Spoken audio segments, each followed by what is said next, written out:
The mountains of Montana had never looked so menacing to Sarah Reeves as they did that evening. Steel-grey clouds descended like a suffocating blanket, bringing darkness hours before sunset. Wind howled through the pines, bending century-old, trunks like saplings. In the small cabin nestled against the mountainside, Sarah pressed her forehead against the frosted window, watching as the first heavy snowflakes began to fall. Before we jump back in, tell us where you're tuning in from.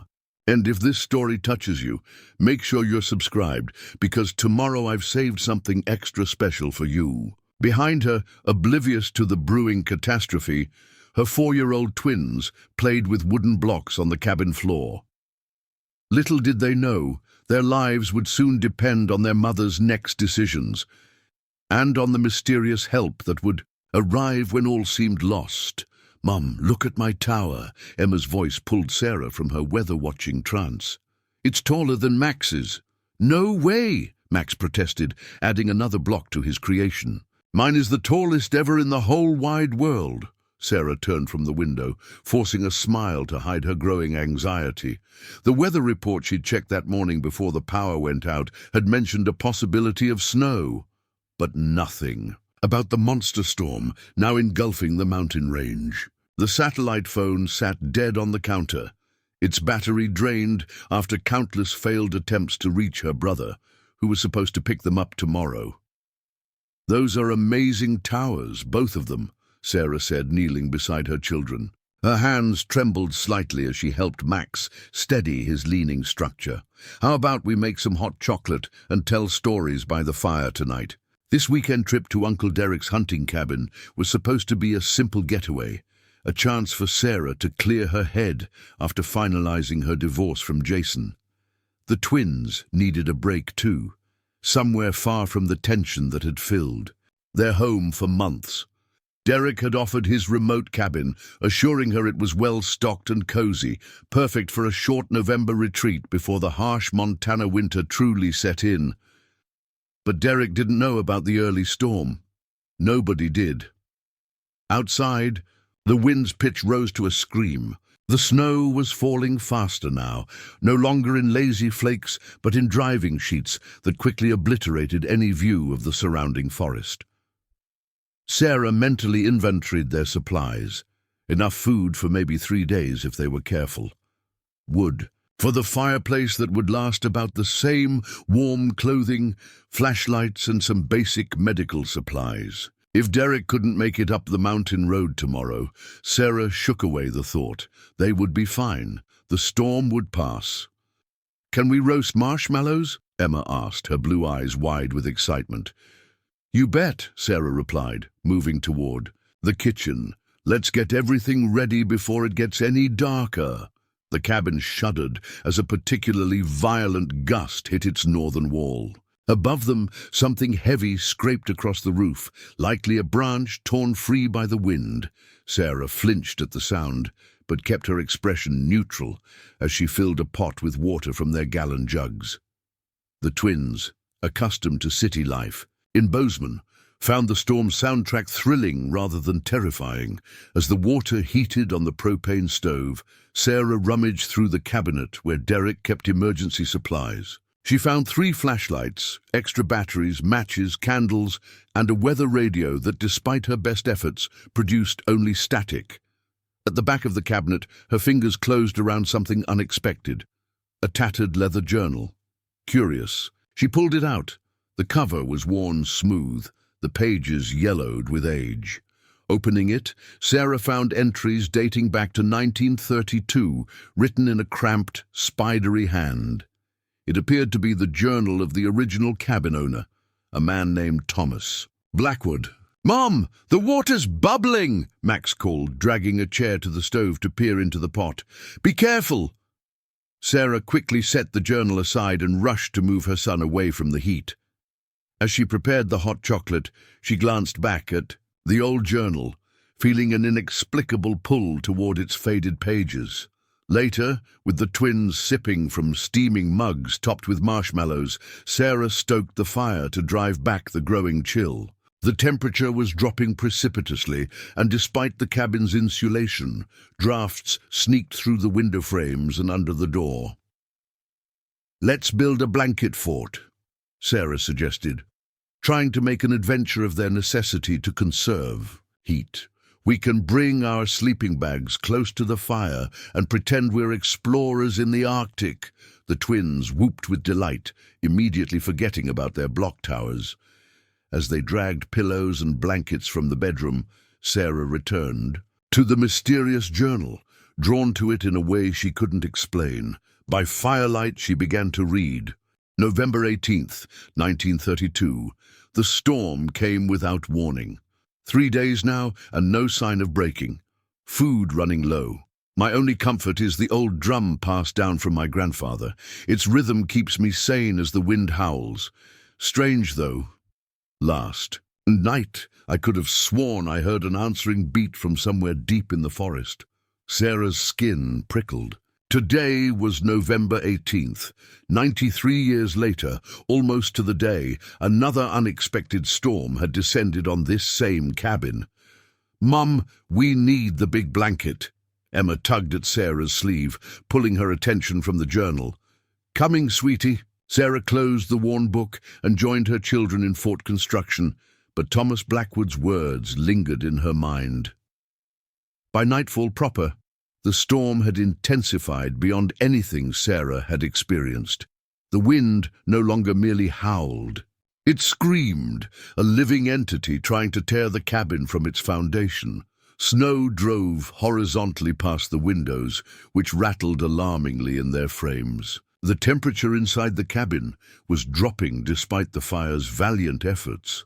Inside their blanket fort, Sarah read stories to the twins until they fell asleep, nestled against her like bear cubs seeking warmth.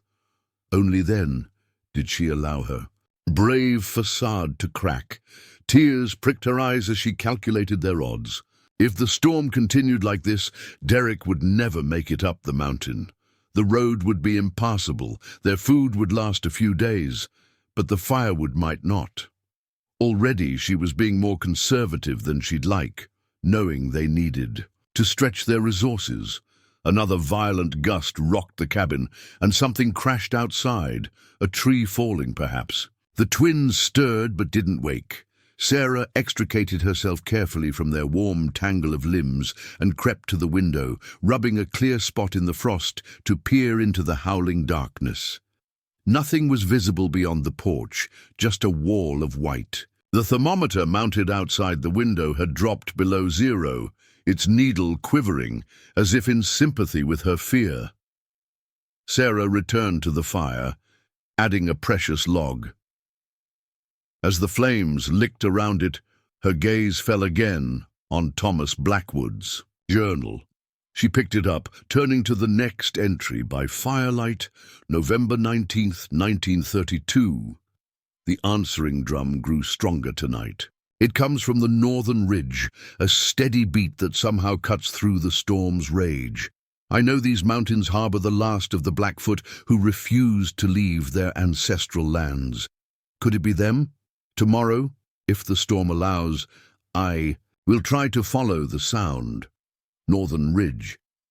Sarah went to the small shelf where Derek kept his maps. Finding one of the surrounding area, she spread it on the floor near the fire. The cabin was marked with a red X, and sure enough, about 2 miles north lay a ridge labeled Whispering Stones. On impulse, Sarah opened the cabin door just a crack, immediately hit by a blast of Arctic air and driving snow. She strained to hear anything beyond the storm's fury, feeling foolish even as she did so. Only the wind answered, forcing her to quickly shut the door before precious heat escaped. Back by the fire, Sarah wrapped herself in a blanket and continued reading Blackwood's account, flipping through entry after entry as his situation grew more desperate. On the 5th day of his storm, with his firewood nearly gone, he wrote, November 22nd, 1932, down to my last logs. The drum calls nightly now, stronger, insistent. No longer a question of waiting out the storm. It's follow the drum or perish here. At first light, I go north. The next entry, dated 3 days later, was written in a shakier hand. November 25th, 1932. Saved. Found me half frozen in the drift. The old medicine man says the drum speaks to those meant to hear it. Says the mountain protects its own. Still weak, but the fever breaks. Their winter camp is well provisioned. We'll return to the cabin when the path clears. Sarah closed the journal, her mind racing. Thomas Blackwood had survived by following some mysterious drum to what appeared to be a Native American winter encampment. But that was 93 years ago. There would be no encampment now, no help waiting on the northern ridge. Still his words echoed. The drum speaks to those meant to hear it. A sudden crash sent Sarah bolt upright. Something massive had struck the cabin roof, and a cascade of snow and debris tumbled past the window. A moment later, an ominous cracking sound came from above, followed by the unmistakable drip of water. Sarah grabbed a flashlight and rushed to the bedroom, where a dark stain was spreading across the ceiling. The weight of the snow, combined with whatever had fallen onto the roof, had damaged the structure. As she watched in horror, a piece of the ceiling sagged, then gave way entirely, admitting a rush of snow and freezing air. Racing back to the main room, Sarah gathered the still sleeping twins, wrapping them more tightly in their blankets. She needed to think clearly. The bedroom was now exposed to the elements. The main room with the fireplace was still intact. But for how long? If more of the roof collapsed, they wouldn't survive the night. Her eyes fell on the journal again. The drum speaks to those meant to hear it. As if in answer to an unspoken question, a new sound reached Sarah's ears, faint but distinct, cutting through the storm's chaos like a beacon through fog, a steady, rhythmic beating coming from somewhere to the north. Preparing and narrating this story took us a lot of time, so if you are enjoying it, subscribe to our channel. It means a lot to us. Now back to the story. A drum. Sarah stood motionless, straining to be sure. It came again, more distinct this time. A drum beat that shouldn't exist, couldn't exist, yet undeniably did. With shaking hands, Sarah reached for the emergency pack Derek kept by the door. They had no choice now. Stay and risk the cabin collapsing around them, or follow the impossible. Drum, just as Thomas Blackwood had done 93 years ago to this day. The fire popped and hissed as a final log split in two, sending sparks dancing up the chimney. Sarah added the very last pieces of firewood, a final fire to warm the twins before she woke them for what might be the most desperate journey of their lives. As the flames blazed one last time, the drumbeat came again, louder and more insistent. A call that could not be ignored. Sarah took a deep breath, steeling herself for what lay ahead. "Emma, Max," she whispered, gently rousing her children. "Wake up, my brave explorers.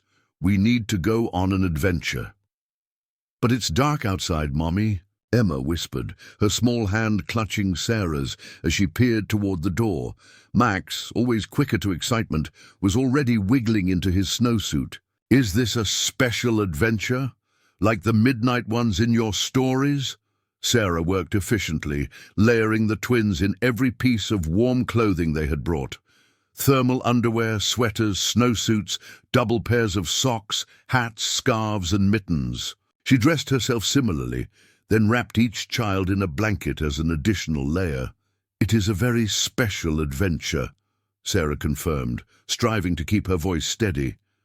"Remember those explorers we read about? The ones who crossed Antarctica? We're going to be just like them."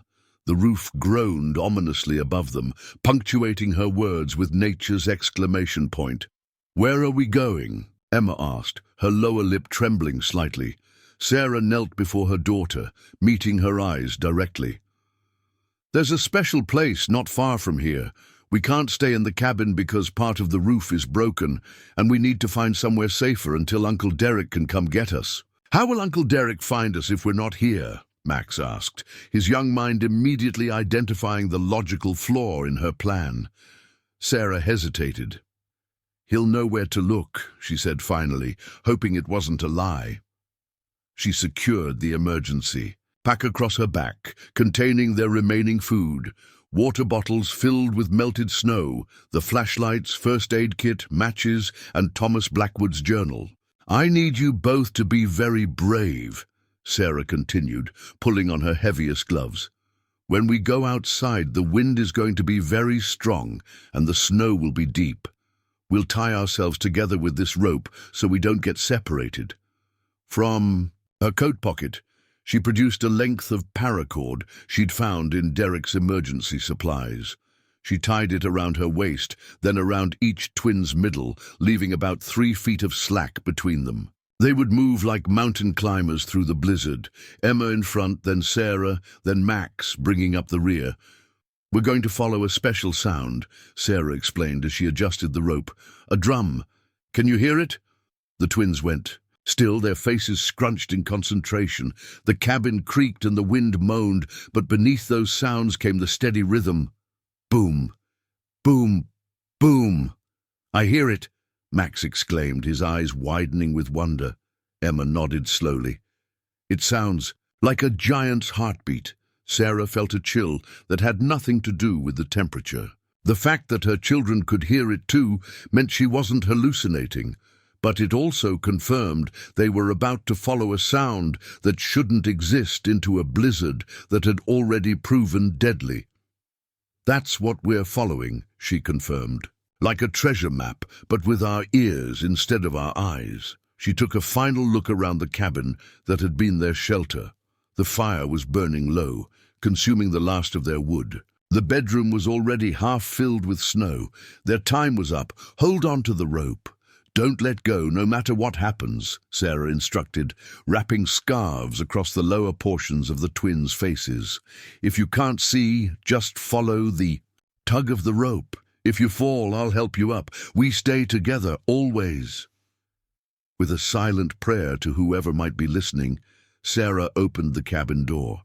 The storm hit them like a physical blow.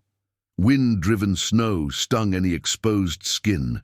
Instantly, numbing Sarah's face, she squinted against the assault, raising her arm to shield her eyes. The porch steps had vanished beneath a 4-foot snowdrift, transforming the cabin's entrance into a steep slide down. "We can pretend it's a snow mountain," Sarah called over the wind's howl. "Sit down and scoot on your bottoms." She helped Emma position herself. Then the little girl slid down with a mixture of fear and delight, disappearing momentarily into the swirling white before Sarah spotted her red snowsuit at the bottom. Sarah followed, then helped Max navigate the descent. Once reunited at the base of the drift, Sarah oriented herself. The drumbeat was clearer outside, coming steadily from the north, just as Blackwood had written. She pulled her compass from her pocket, confirming their direction before tucking it safely away. "This way," she shouted, pointing into the teeth of the storm. "Listen for the drum!" The snow reached the twins' waists in places, making walking impossible for their short legs. Sarah bent down. "Climb on my back, Emma. Max, hold tight to the rope and follow right behind us." With Emma clinging to her like a koala, Sarah began breaking trail through the deep snow. Max followed in her footsteps, occasionally stumbling but always keeping the rope taut between them. The weight of her daughter and the emergency pack made each step an ordeal, but Sarah forced herself forward, focusing on the persistent drumbeat that somehow penetrated the storm's chaos. The forest closed around them, pine boughs heavy with snow, creating momentary shelters from the wind. In these brief reprieves, Sarah would check her compass, adjust their course, and assess the twins' condition. Their cheeks were flushed red from cold, but they remained alert and dry beneath their layers. "You're both doing so well," Sarah encouraged during one such pause. "Let's switch now. Max, your turn to ride." She helped Emma down and hoisted Max up, giving her daughter a chance to regain feeling in her legs. The cold was bone-deep now, seeping. through layers of clothing despite their exertion. Sarah pulled out a water bottle and helped each child take small sips. "How much farther?" Emma asked, her voice small against the storm's backdrop. Sarah listened for the drum. It was stronger now, more insistent. "Not much farther," she said, hoping it was true.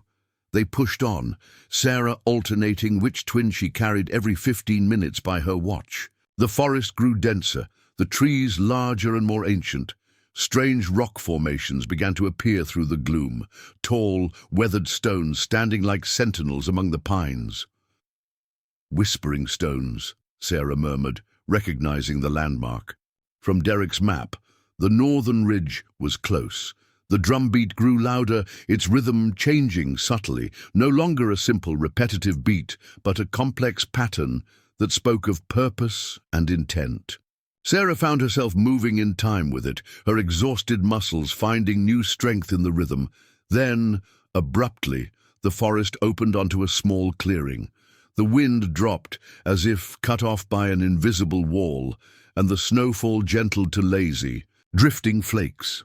In the center of the clearing stood a cluster of stones arranged in a rough circle, their surfaces carved with weathered symbols Sarah didn't recognize. The drumbeat emanated from beyond these stones, up a gentle slope, where a soft golden light glowed through the trees. "What is this place?" Max whispered from his perch on her back. "I don't know," Sarah admitted, helping him down. "But I think whoever's playing that drum wants to help us."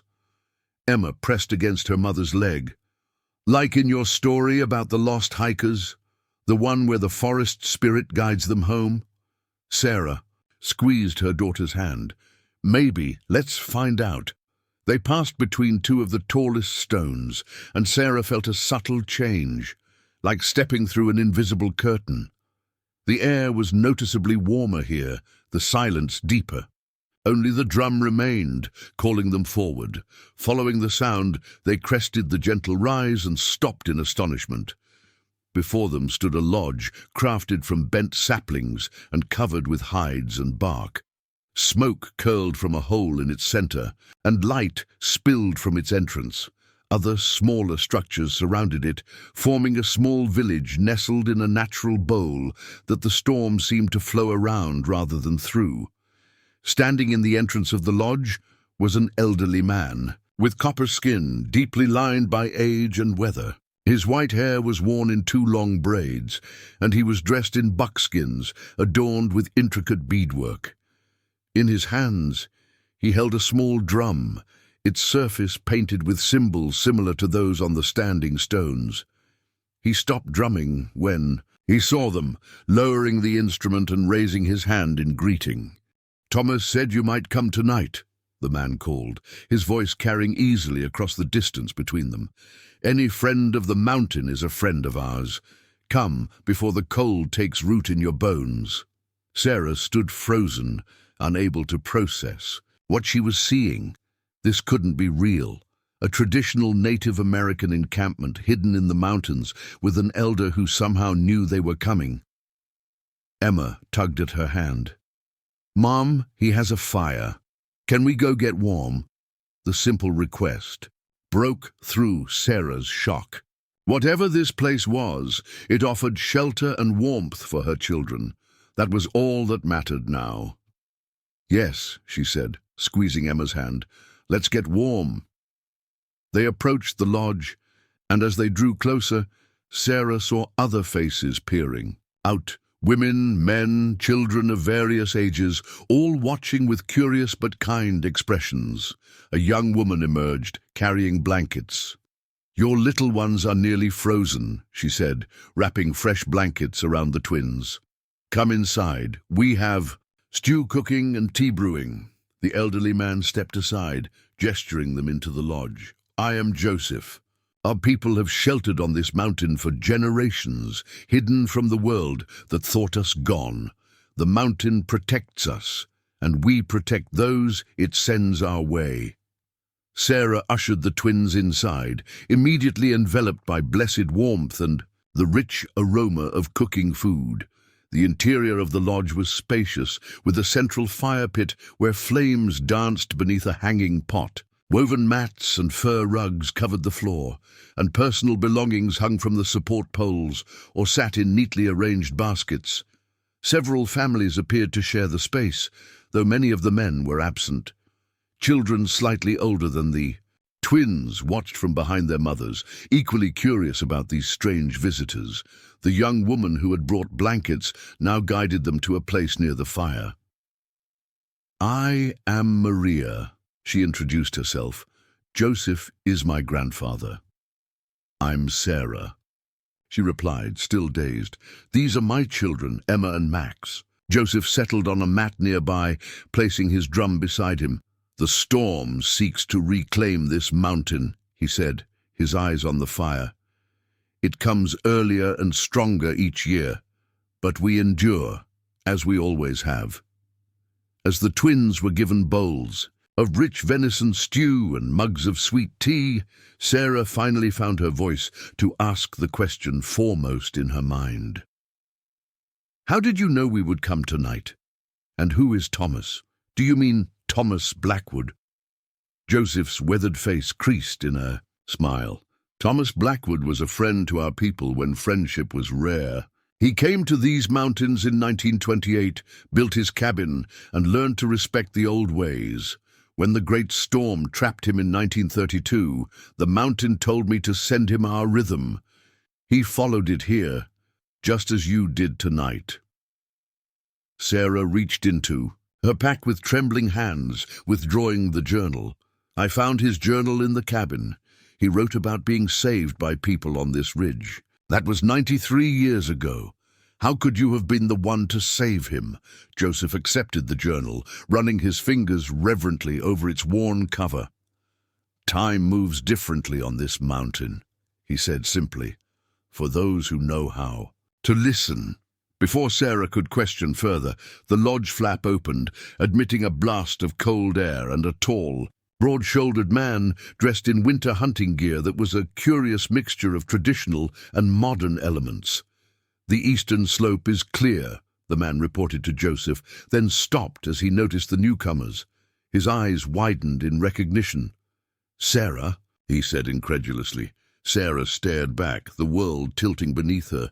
"Jason?" Her ex-husband stood before her, as real and solid as the fire warming her chilled fingers, yet impossibly present in this hidden mountain encampment. "What are you doing here?" they asked in unison. "Daddy!"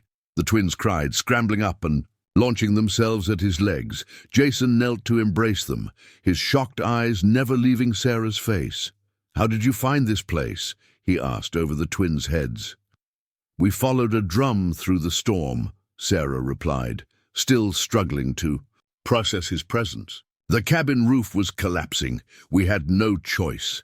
Understanding dawned in Jason's expression.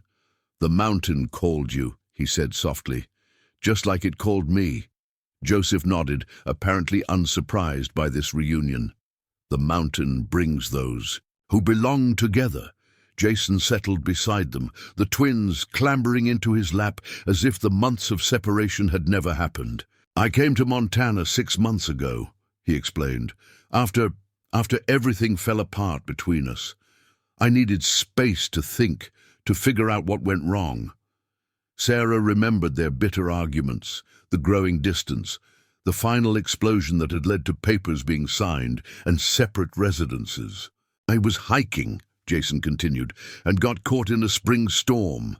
Joseph and his people found me half frozen in a ravine. They brought me here, healed me. And then—" He hesitated, looking to Joseph as if seeking permission. The elder nodded, encouragingly. "And then they taught me to listen," Jason finished. "To the mountain, to myself, to the things I'd been too busy or too proud to hear before." He looked down at the twins, then back to Sarah, his eyes filled with emotion. "I've been learning from them, helping with hunts and construction, trying to earn my keep while I figured out how to tell you." "Tell me what?" Sarah asked, her throat tight. "That I was wrong," Jason said simply. "That the life we built matters more than the pride that tore it apart. that I want to come home, if you'll have me." The twins looked between their parents, sensing the weight of the moment, even if they didn't fully understand it. Maria approached, gently laying a hand on each twin's shoulder. "Little ones, would you like to meet our children? They have a special place where they play while the adults talk." After a questioning glance at Sarah, who nodded her permission, the twins followed Maria to where a group of children their age sat playing a game with painted stones. Once they were out of earshot, Sarah turned back to Jason. "6 months," she said. "You've been here 6 months, while I've been trying to rebuild our life without you. Why didn't you contact me?" "There's no phone service here," Jason explained. "No electricity, no modern conveniences, and—" He hesitated again. "At first, I wasn't ready. I needed to understand what had happened to us before I could try to fix it." Joseph, who had been quietly observing their reunion, spoke up. "Your husband has good hands and a willing heart," he said to Sarah. "He has learned to build fires that last through the night and to track deer through fresh snow, but his most important lesson was learning to hear the silence between his thoughts, where truth lives." Jason nodded gratefully at the elder. "I came here full of anger, at you, at myself, at the world. Joseph and his people taught me to listen past the noise. When the storm began last night, Joseph said he felt others on the mountain who would need shelter. I never imagined it would be you and the kids." Sarah looked around the lodge, at the families living a life untouched by the outside world, at her children playing happily with their new friends. The storm that had threatened their lives now seemed like a deliberate hand guiding them to this exact place. "The cabin belongs to my brother," she said. "We were just there for the weekend. If the roof hadn't started to collapse—" "The mountain makes its own paths," Joseph interjected, his gnarled fingers tracing the symbols on his drum. "What seems like a chance to you is the purpose to older eyes." A comfortable silence fell between them, broken only by the crackling fire and the distant laughter of children. "Can we go back?" Sarah finally asked. "Once the storm passes, back to our lives?" Joseph exchanged a look with Jason that she couldn't quite interpret. "Those who find this place are changed by it," Joseph said carefully. "Some choose to stay, finding peace in our ways. Others return to the world below, carrying what they've learned like a hidden flame. The choice is always yours to make." "But the world thinks you're gone," Sarah pointed out.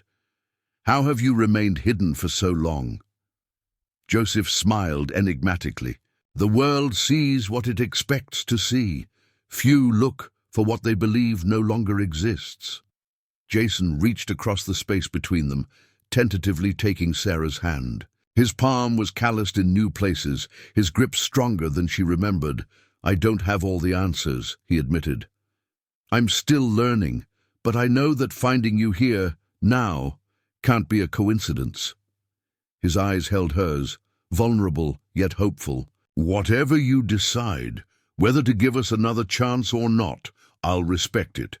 But I had to tell you that I've changed, that I understand now what matters." Sarah looked toward the twins, who were laughing as they learned some new game from the native children. The storm that had driven them from the cabin still raged beyond this protected valley, but here, in this impossible place where past and present seemed to merge, she felt a sense of safety she hadn't experienced in years. "We have until the storm passes to decide," she said finally, not pulling her hand away from his. "That's all I can promise right now." Jason nodded, accepting this small opening with visible gratitude. Joseph rose, reaching for his drum. "Rest now," he advised. "The storm speaks to the mountain, and the mountain speaks to me. When it is time to choose your path, you will know." As the elder moved away to join other members of the encampment, Sarah found herself sitting side by side with the man she had both loved and resented, watching their children thrive in the wake of what should have been a tragedy. The drumbeat that had guided them through the blizzard now pulsed subtly through the lodge, as natural as a heartbeat. Whether it was Joseph playing or something more profound, Sarah couldn't tell. She only knew that for the first time in longer than she could remember, the constant worry that had become her companion began to ease. Whatever lay beyond the storm, they would face it together, changed, like blackwood before them, by the mountain that shelters those meant to find it.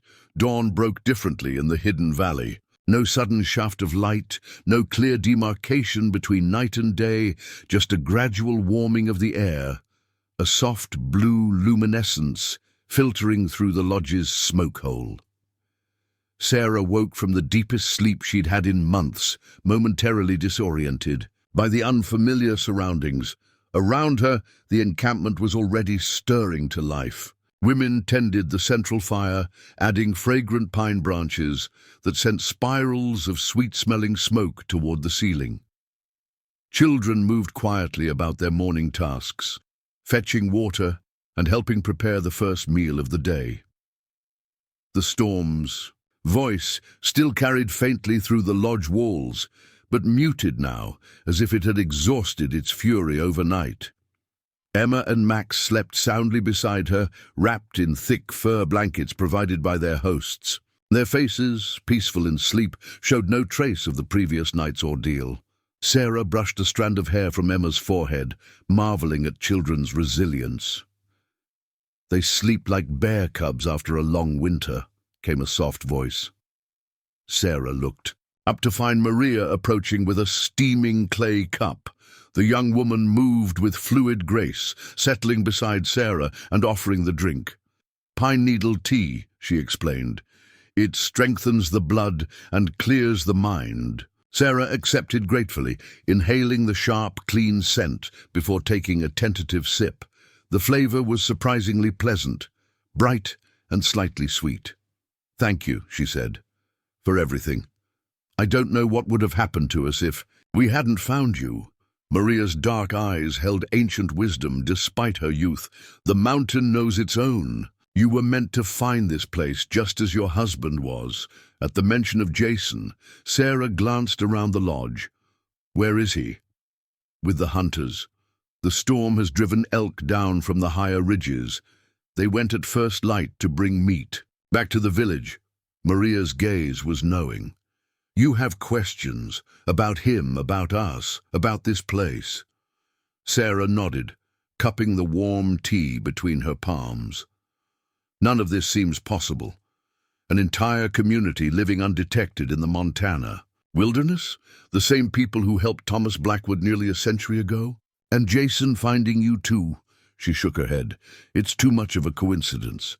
My grandfather would say there is no such thing as coincidence, only patterns we haven't yet recognized." Maria reached out to smooth Max's tousled hair. "The threads of our lives weave together in ways we rarely perceive." Before Sarah could press further, the twins began to stir. Emma's eyes fluttered open first, momentary confusion giving way to remembrance. "Did the drum people save us?" she asked, sitting up and rubbing sleep from her eyes. Sarah smiled. "Yes, they did. This is Maria. She helped make sure we were warm and safe last night." Max rolled over, immediately alert.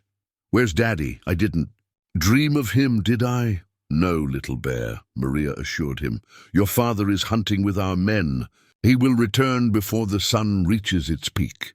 The twins accepted this with the easy adaptability of children, more interested in the immediate prospect of breakfast than in questioning the strange circumstances that had reunited their family. As they ate a hearty porridge sweetened with wild honey and dried berries, Sarah watched the encampment's morning rhythm unfold. What struck her most was the purposefulness of every action.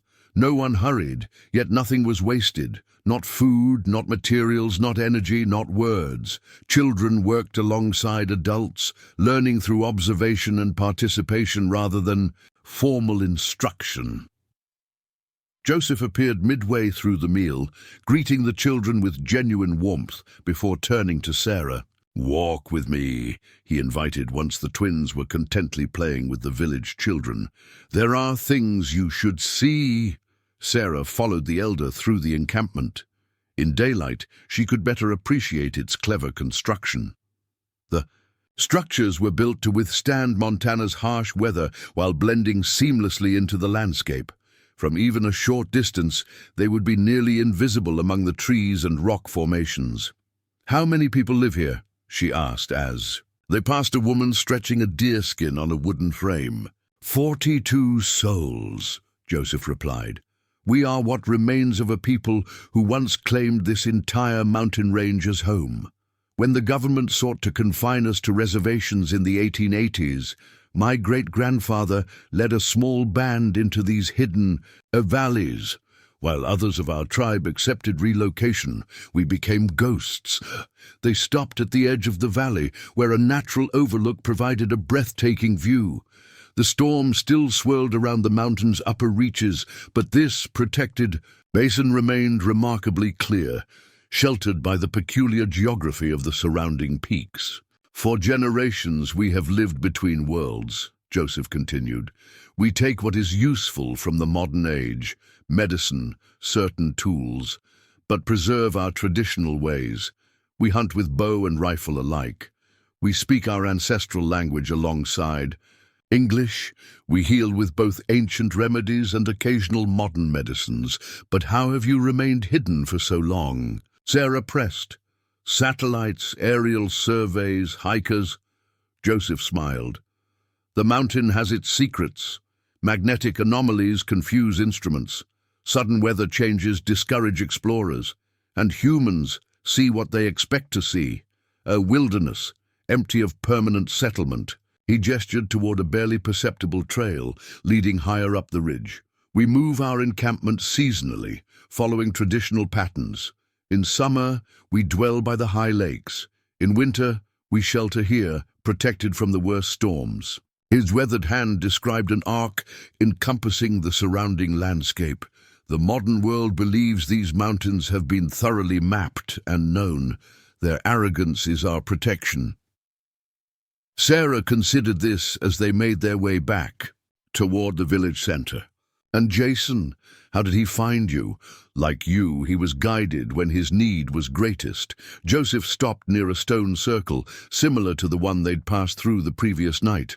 "Your husband was lost in more ways than one when the mountain brought him to us. His body was cold, but his spirit was colder." Sarah's throat tightened. She knew that coldness well, had felt it growing between them like a glacier, slowly but inexorably pushing them apart until fracture was inevitable. "He has walked a hard path toward understanding," Joseph continued. "As have you." They reached a smaller lodge set apart from the others. Joseph indicated she should enter first, ducking through the low doorway. Inside, shelves lined the walls, holding an assortment of objects both ancient and modern. Stone tools alongside metal ones, clay pots beside glass bottles, bird bone whistles next to what appeared to be electronic components. In the center sat a weathered wooden table with 2 chairs that looked oddly out of place among the otherwise traditional furnishings. Joseph noticed her surprise. "My gathering place," he explained.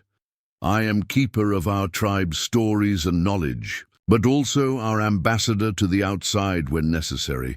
In this space, worlds meet." He reached for a carved wooden box on a high shelf, bringing it to the table. From it, he withdrew a tattered leather-bound book that matched Thomas Blackwood's journal. "Thomas left his first journal with us when he returned to his cabin," Joseph explained. "He kept a second, which you found.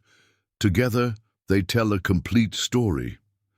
He opened the book, revealing pages filled with the same cramped handwriting Sarah recognized.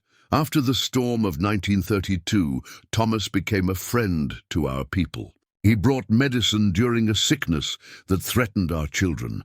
He warned us of government agents searching the area. He learned our ways and kept our secret." Joseph turned several pages. "In return, we shared certain knowledge with him. Knowledge not written in the journal you found. Sarah leaned forward, intrigued despite her lingering skepticism. What kind of knowledge? The mountain speaks to those who listen, Joseph said, tracing ancient symbols drawn alongside Blackwood's writing. It offers paths invisible to ordinary eyes, shelters that exist between moments, wisdom that flows like the underground rivers beneath our feet. He looked up, his gaze penetrating. Your husband has begun to hear these things. He calls it meditation or mindfulness, modern words for ancient understanding.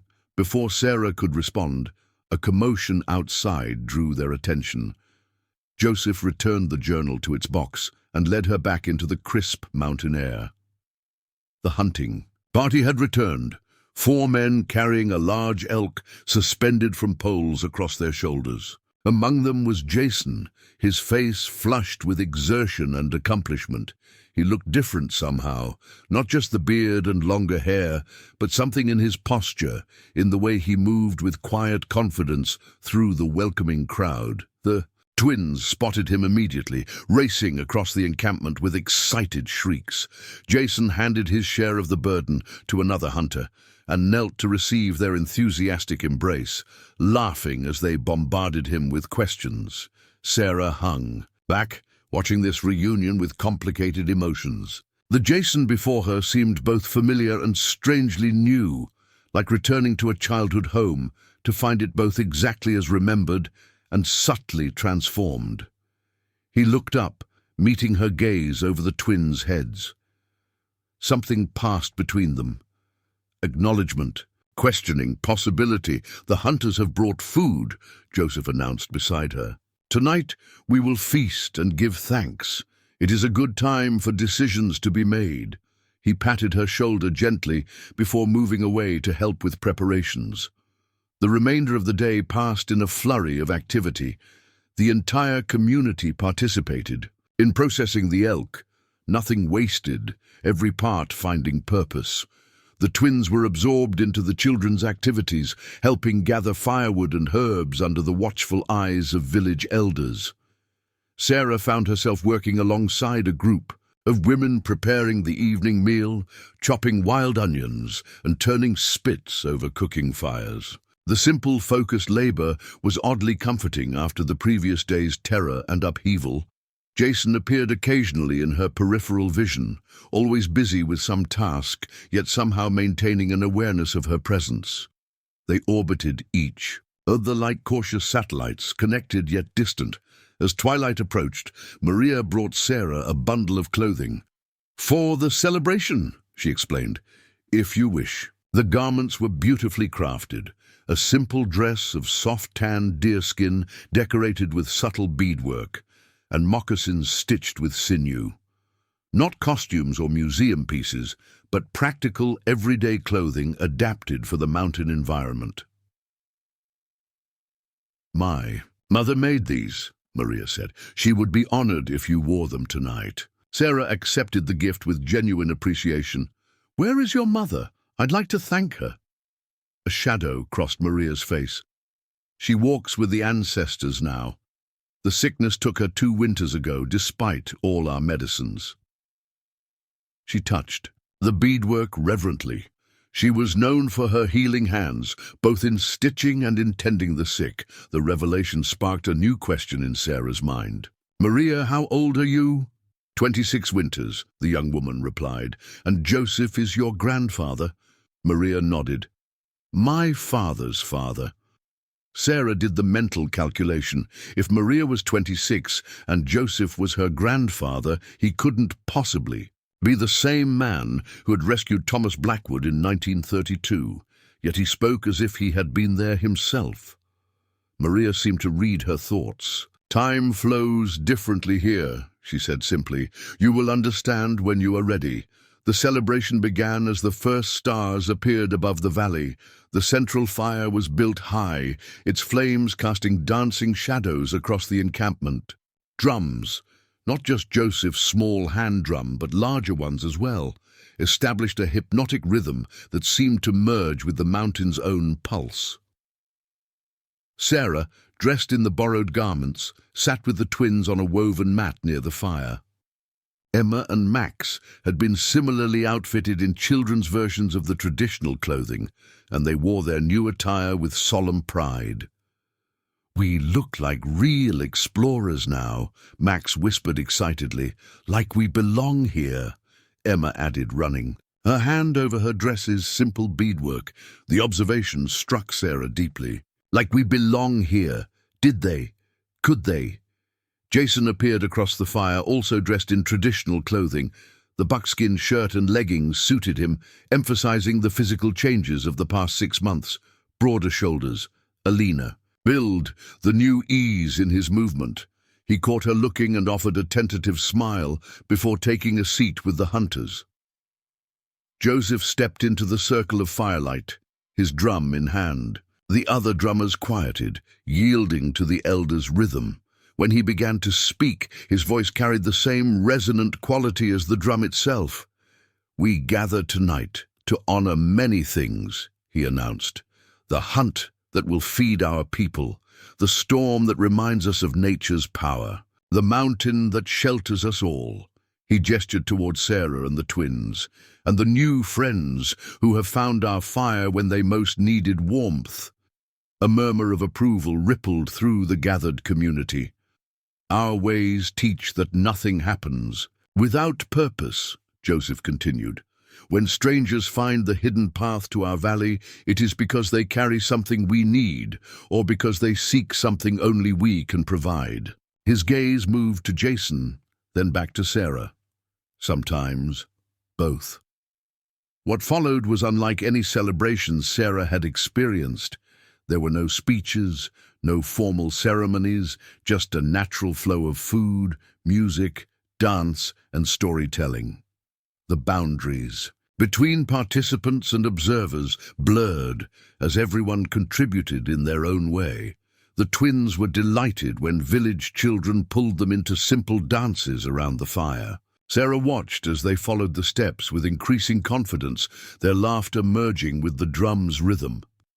As the evening progressed, Joseph began a story that silenced even the most energetic children. He spoke of a great storm long ago that had changed the mountain forever, creating the hidden valleys and pathways that had sheltered his people for generations. His words painted images so vivid that Sarah could almost see the ancient tempest raging around them. The storm destroyed, but it also created, Joseph concluded. It closed some paths while opening others. Those who survived were those willing to walk new trails, to see with new eyes. His gaze found Sarah's across the fire, and she felt the weight of meaning behind his words. The elder was speaking not just of his ancestors, but of her family, of the storm that had both destroyed and created possibilities in their lives.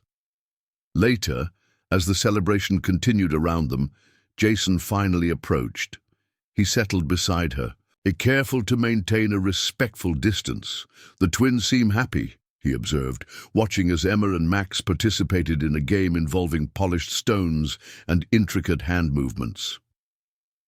"They're resilient," Sarah replied, "more than we give them credit for, like their mother." There was admiration in his voice, free of the irony that had colored so many of their later exchanges during the marriage. Sarah studied him in the firelight.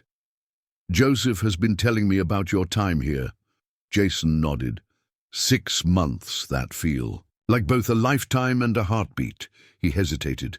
"I've learned more about myself in this valley than in 37 years in the outside world." "What will you do when the storm passes?" Sarah asked, the question that had hovered between them finally given voice. Jason gazed into the fire. "Before yesterday, I was preparing to leave, to find you and the twins, to see if..." He paused, "to see if there was anything left to salvage. And then suddenly, impossibly, you were here, as if the mountain itself had answered questions I was afraid to ask." "The mountain or Joseph?" Sarah couldn't keep the skepticism from her voice entirely. A smile touched Jason's lips. "I had the same doubts at first, looked for the hidden technology, the tricks, the explanation that would make all this make sense by ordinary standards." He gestured around them. But there are things here that defy those explanations, Sarah. Things I've seen and experienced that I can't dismiss.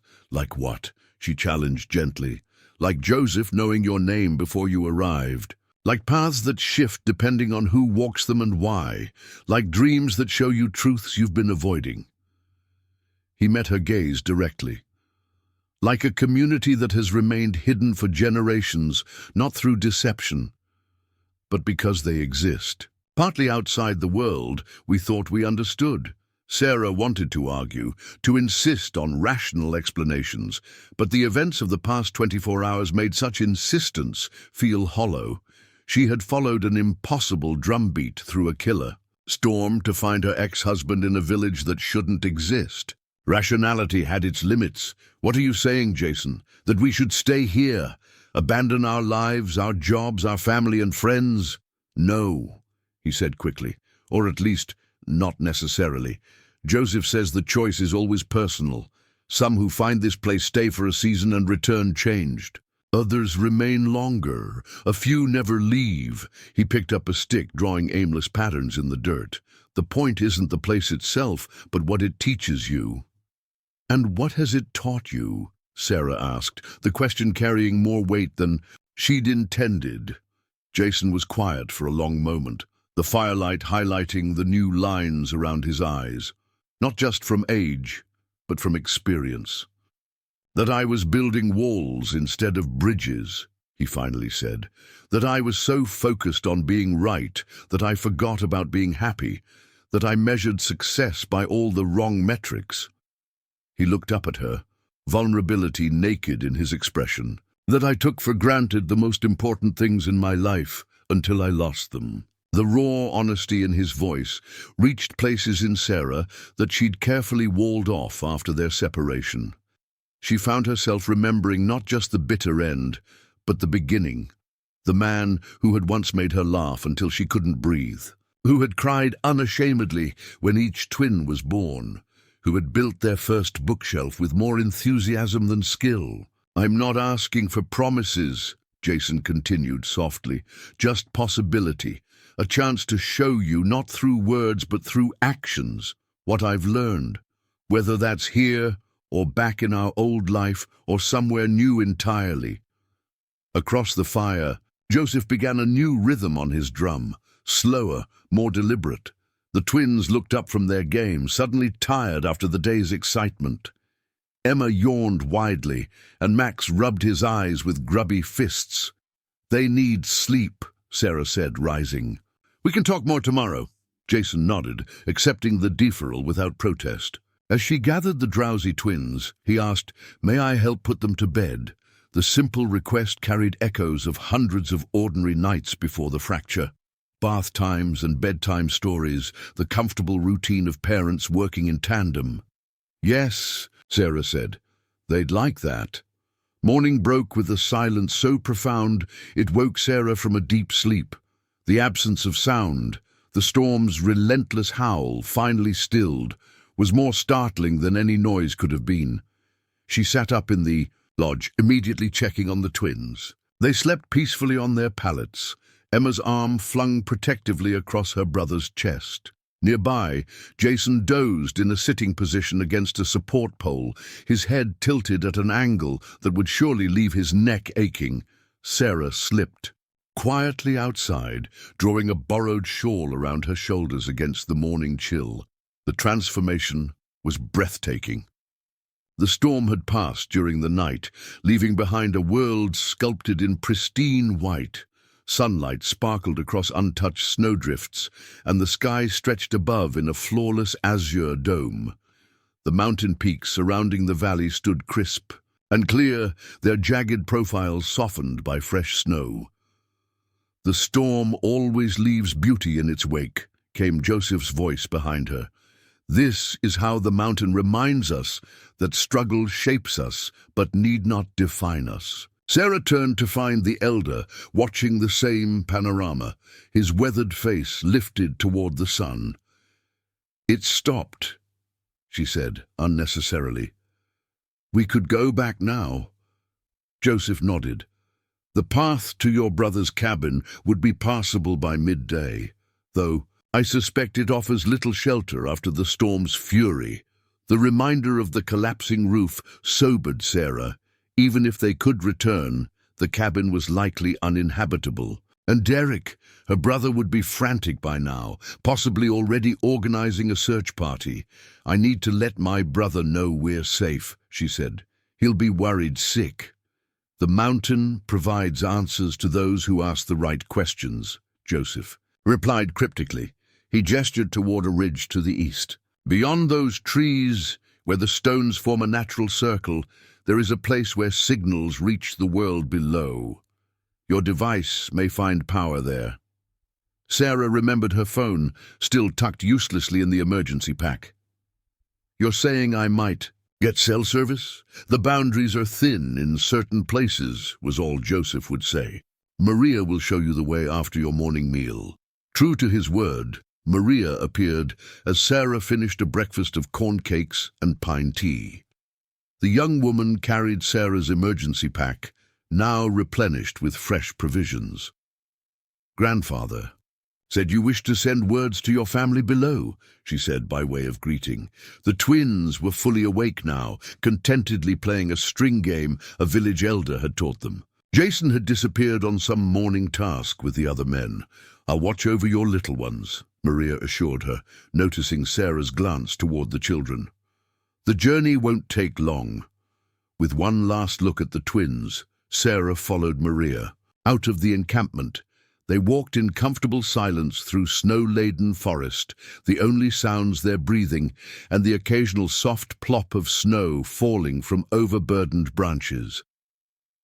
The path climbed gradually, winding among ancient pines and granite outcroppings. Though the snow was deep, Sarah was surprised to find the walking relatively easy, as if the trail somehow remained more passable than the surrounding terrain. You're right to notice, Maria said, catching Sarah's puzzled expression. The old ways shape more than just our beliefs. They shape the land itself, for those who know how to listen. After perhaps 20 minutes of steady hiking, they emerged into a natural clearing on a promontory overlooking the valley. A circle of standing stones, smaller than the ones they'd passed when first entering the encampment, centered the space. Unlike those weathered monoliths, these stones glittered with embedded crystals that caught the morning light, casting prisms across the snow. The speaking place, Maria said simply. Words find their way from here if your intention is clear. Sarah approached the circle cautiously, feeling a subtle change in the air, a faint vibration like standing near high-tension power lines. Within the stone ring, the sensation intensified. She withdrew her phone from the pack, surprised to find it still had a partial charge despite the cold. Even more surprisingly, where for days there had been no service, a single bar now flickered. In the corner of the screen, I'll wait beyond the trees, Maria said, retreating to give Sarah privacy. Take whatever time you need. Alone in the stone circle, Sarah dialed Derek's number, expecting the call to fail. Instead, it connected after 2 rings. Sarah? Her brother's voice crackled with static but was unmistakable. Jesus Christ, where are you? I've had search and rescue combing the mountain for 12 hours. We're safe, Sarah assured him quickly. The twins and I had to leave the cabin during the storm when part of the roof collapsed. We found shelter with some local people. We're all fine. Thank God. The relief in Derek's voice was palpable. The road's still blocked by downed trees, but they're saying it should be cleared by tomorrow. Where exactly are you? I'll come get you as soon as they let vehicles through.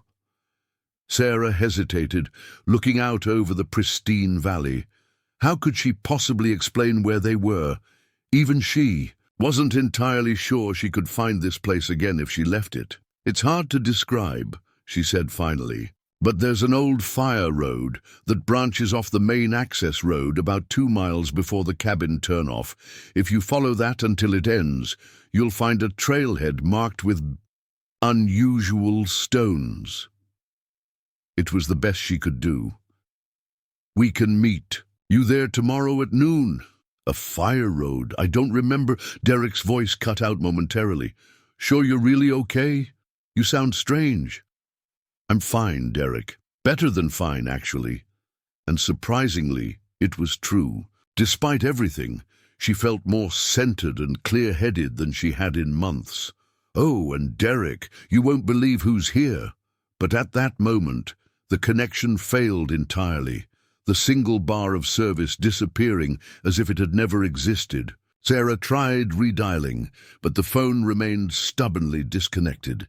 She stood for a moment in the silent circle, then slipped the phone back into her pack. Whether Derek had heard her complete directions or not, he knew they were alive and safe.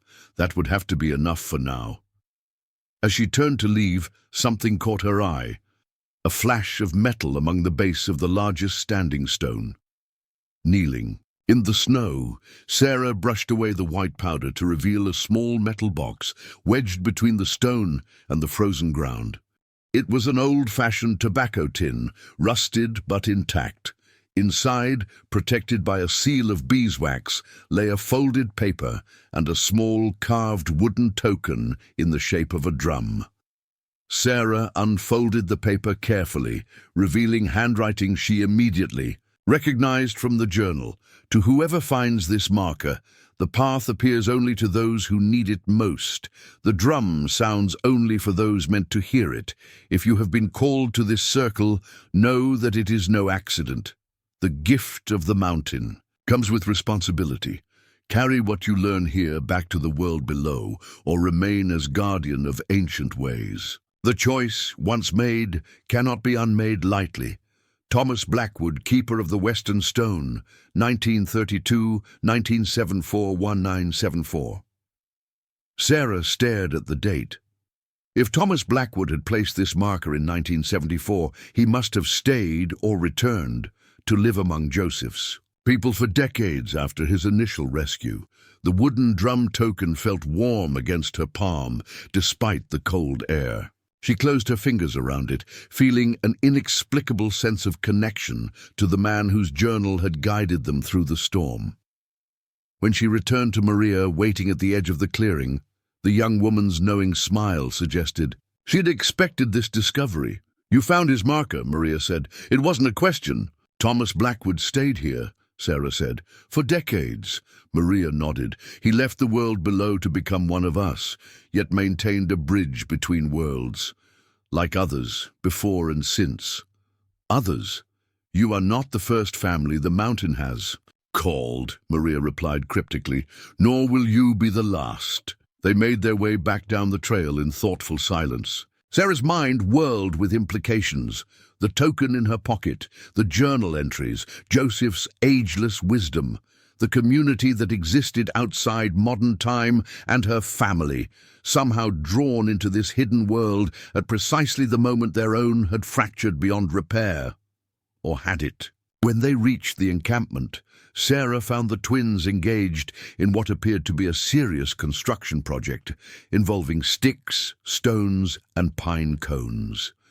Several village children worked alongside them, communicating through the universal language of shared purpose despite limited common vocabulary.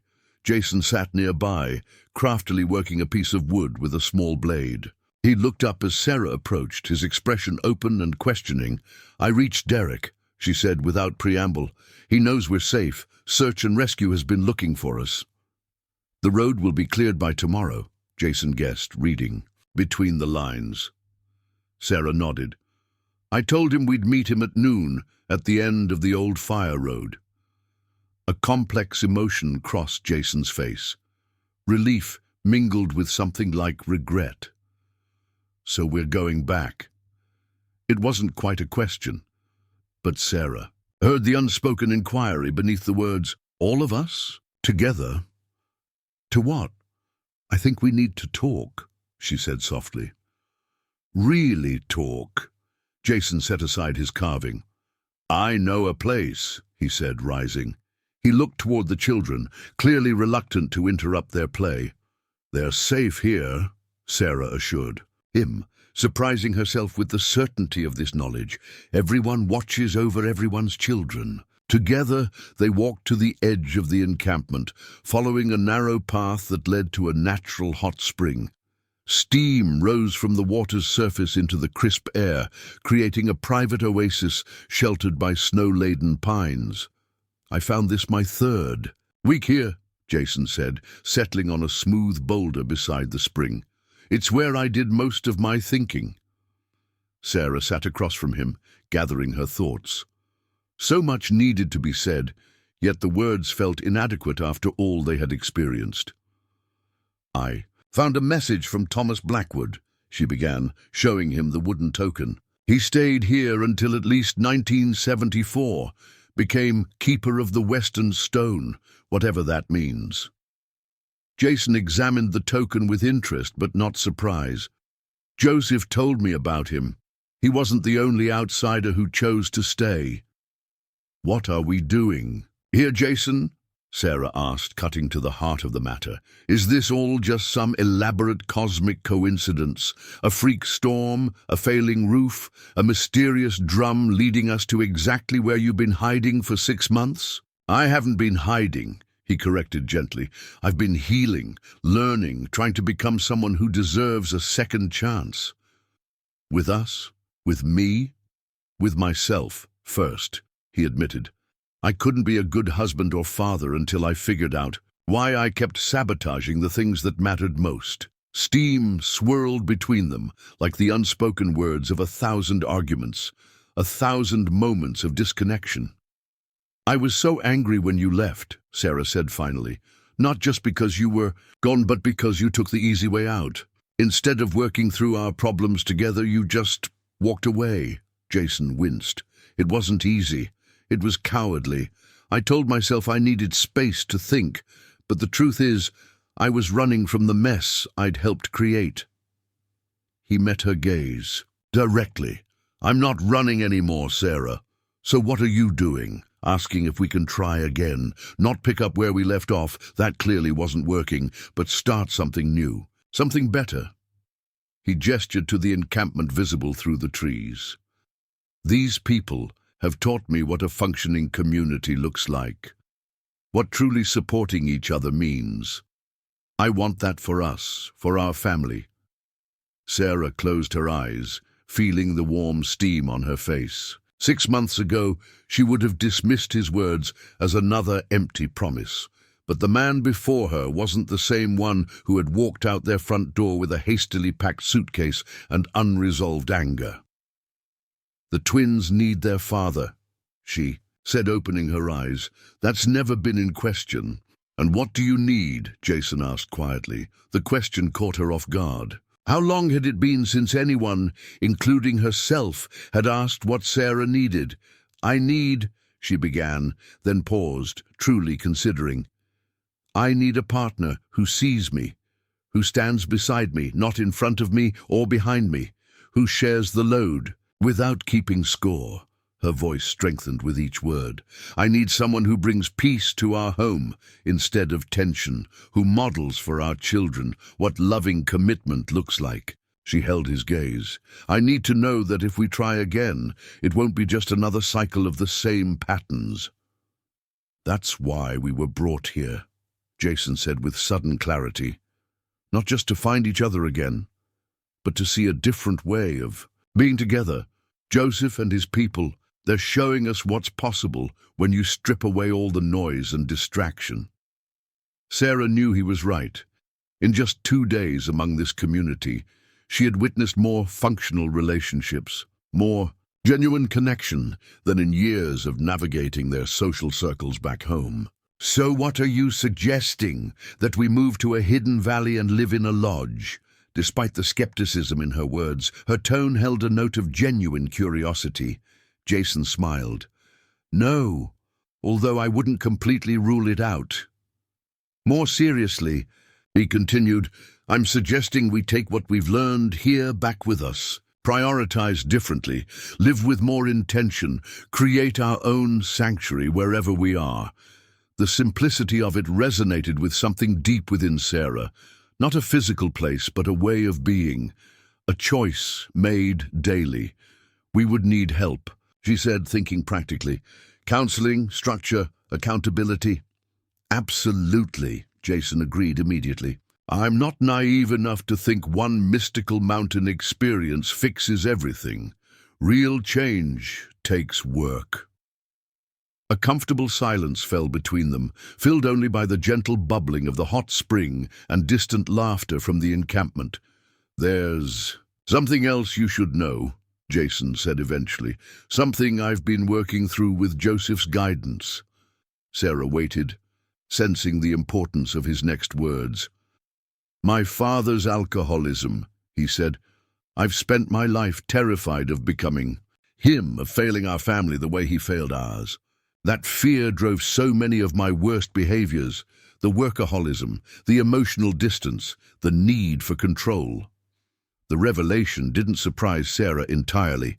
She had always sensed some deeper wound driving her husband's contradictory behaviors, but hearing him name it so plainly was new. Joseph helped me see that I was creating the very thing I feared most, Jason continued. By trying so hard not to be my father, I was failing my family in different but equally damaging ways. Sarah reached across the space between them and took his hand. This simple truth explained so much. Why success never seemed to ease his anxiety, why minor problems triggered disproportionate reactions, why intimacy had become increasingly difficult. Thank you for telling me, she said, for not keeping me outside those walls anymore. Jason's fingers tightened around hers. No more walls, he promised. Only bridges. They sat hand in hand beside the hot spring, neither rushing to fill the silence. For the first time in longer than Sarah could remember, simply being together felt peaceful rather than fraught. Eventually they made their way back to the encampment, where Joseph awaited them near the central fire. The mountain has spoken, the elder said, his knowing eyes taking in their clasped hands, and you have listened. We're going back tomorrow, Sarah told him. My brother will meet us at the trailhead. Joseph nodded.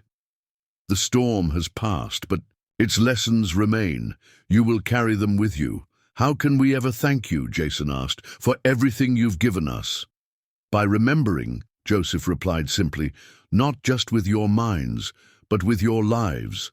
The world below hungers for what this mountain freely gives, connection, purpose, harmony with nature's rhythms. He reached into a small pouch at his waist and withdrew 2 items, a small drum similar to his own, but sized for a child's hands, and a beautifully crafted dream catcher woven with unusual stones and feathers. For the little ones, he said, offering these gifts to Sarah and Jason, to help them remember when adult concerns cloud their vision. Their final evening in the encampment felt charged with significance. The community gathered for a special meal, sharing stories and songs as if sending off beloved family members rather than strangers who had arrived only 2 nights before. The twins moved among the village children with the easy camaraderie of lifelong friends, collecting small treasures and whispered secrets to take back with them. Emma clutched her new dream catcher, while Max experimented with rhythms on his drum, both already protective of these tangible connections to their mountain adventure.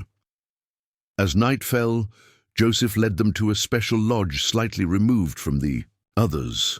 The Journey Lodge, he explained, where travelers rest before returning to the world below. It aligns the spirit with the path ahead. Inside, they found a simple but comfortable space prepared for their family. Sleeping pallets arranged near a small fire, fresh water and food for the morning journey, and their original clothing cleaned and mended alongside the traditional garments they now wore. Sleep well, Joseph said, clasping first Jason's forearm, then Sarah's in a gesture of profound respect. The path will be clear when you wake. After the elder departed, the family settled into their temporary home. The twins fell asleep quickly, exhausted from days of extraordinary experiences. In the firelight, Sarah and Jason sat close together, not speaking, but communicating nonetheless in the language of shared presence they were slowly relearning. "Whatever happens when we go back," Sarah said finally, "this was real. What we found here, what found us, it matters." Jason nodded, understanding her need to affirm the experience before returning to a world that would demand rational explanations. "Thomas, Blackwood knew," he said. "That's why he left markers, breadcrumbs for others who might need the mountain's wisdom." He reached for her hand in the dimness. "Maybe someday that will be us, helping others find their way when storms drive them to their breaking point." Sarah leaned her head against his shoulder, surprising herself with the naturalness of the gesture after so many months of distance. "First, we build our own bridge," she murmured, "strong enough to carry all of us home." Morning came with the soft golden light that seemed unique to the hidden valley. They dressed in their original clothing, but carefully packed the traditional garments Joseph's people had gifted them. The entire community gathered to bid them farewell. Maria embraced Sarah warmly, pressing a small pouch of dried herbs into her hand. "For clarity of thought," she explained, "when the world below grows too loud." Joseph stood at the edge of the encampment, his hand raised in silent blessing as they departed.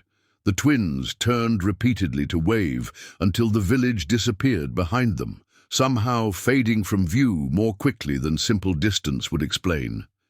Jason led them confidently along a trail that Sarah couldn't have identified, on her own, maintaining a steady pace that accommodated the children's shorter legs. Max carried his drum proudly, occasionally tapping out simple rhythms that echoed among the trees. After an hour of hiking through snow-covered forest, they emerged suddenly onto a wider path, the old fire road Sarah had described to Derek. Within minutes, they reached its end, where the promised trailhead opened into a small clearing. No one was there yet, but a fallen log provided a convenient place to rest and wait. As they brushed snow from its surface, Sarah noticed something carved into the wood, a simple symbol matching the one on Thomas Blackwood's wooden token. "He marked the way," Jason said, tracing the carving with his finger, "for himself and for others." Sarah nodded, feeling the weight of the token in her pocket. She understood now why Blackwood had left it at the speaking place, a message in a bottle cast into time's ocean, trusting it would reach someone who needed its guidance. The twins explored the clearing, delighting in creating the first footprints in virgin snow. Their laughter carried in the crisp air, bright and hopeful. "Listen," Jason said suddenly, tilting his head. Sarah heard it then, the distant rumble of an engine making its way up the fire road. "Derek," she said. "Right on time." Jason stood, brushing snow from his pants. "Ready?" Sarah looked at her family, the twins with their rosy cheeks and treasured gifts, Jason with his newfound steadiness, and herself, forever changed by 3 days on a mountain that defied explanation. "Ready," she confirmed. As Derek's SUV rounded the final bend, they stood together at the trailhead, not 4 separate individuals, but a family reshaped by storm and sanctuary, carrying the mountain's wisdom with them into whatever lay ahead. Behind them, so faint it might have been imagination, came the gentle rhythm of a drum bidding them farewell, or perhaps guiding them home. "Sarah! Thank God!" Derek leapt from his SUV, trudging through knee-deep snow to reach them. He embraced his sister fiercely, then knelt to gather the twins in a bear hug that lifted them both off the ground. "I've been out of my mind with worry, only star—" After setting the children down, did he notice Jason standing slightly apart, uncertainty written across his features. Derek straightened slowly, his expression cycling through shock, confusion, and wariness. "Jason, what the hell are you doing?" "Here." "It's a long story," Sarah interjected, before her brother's protective instincts could fully engage. "One best saved for somewhere warmer."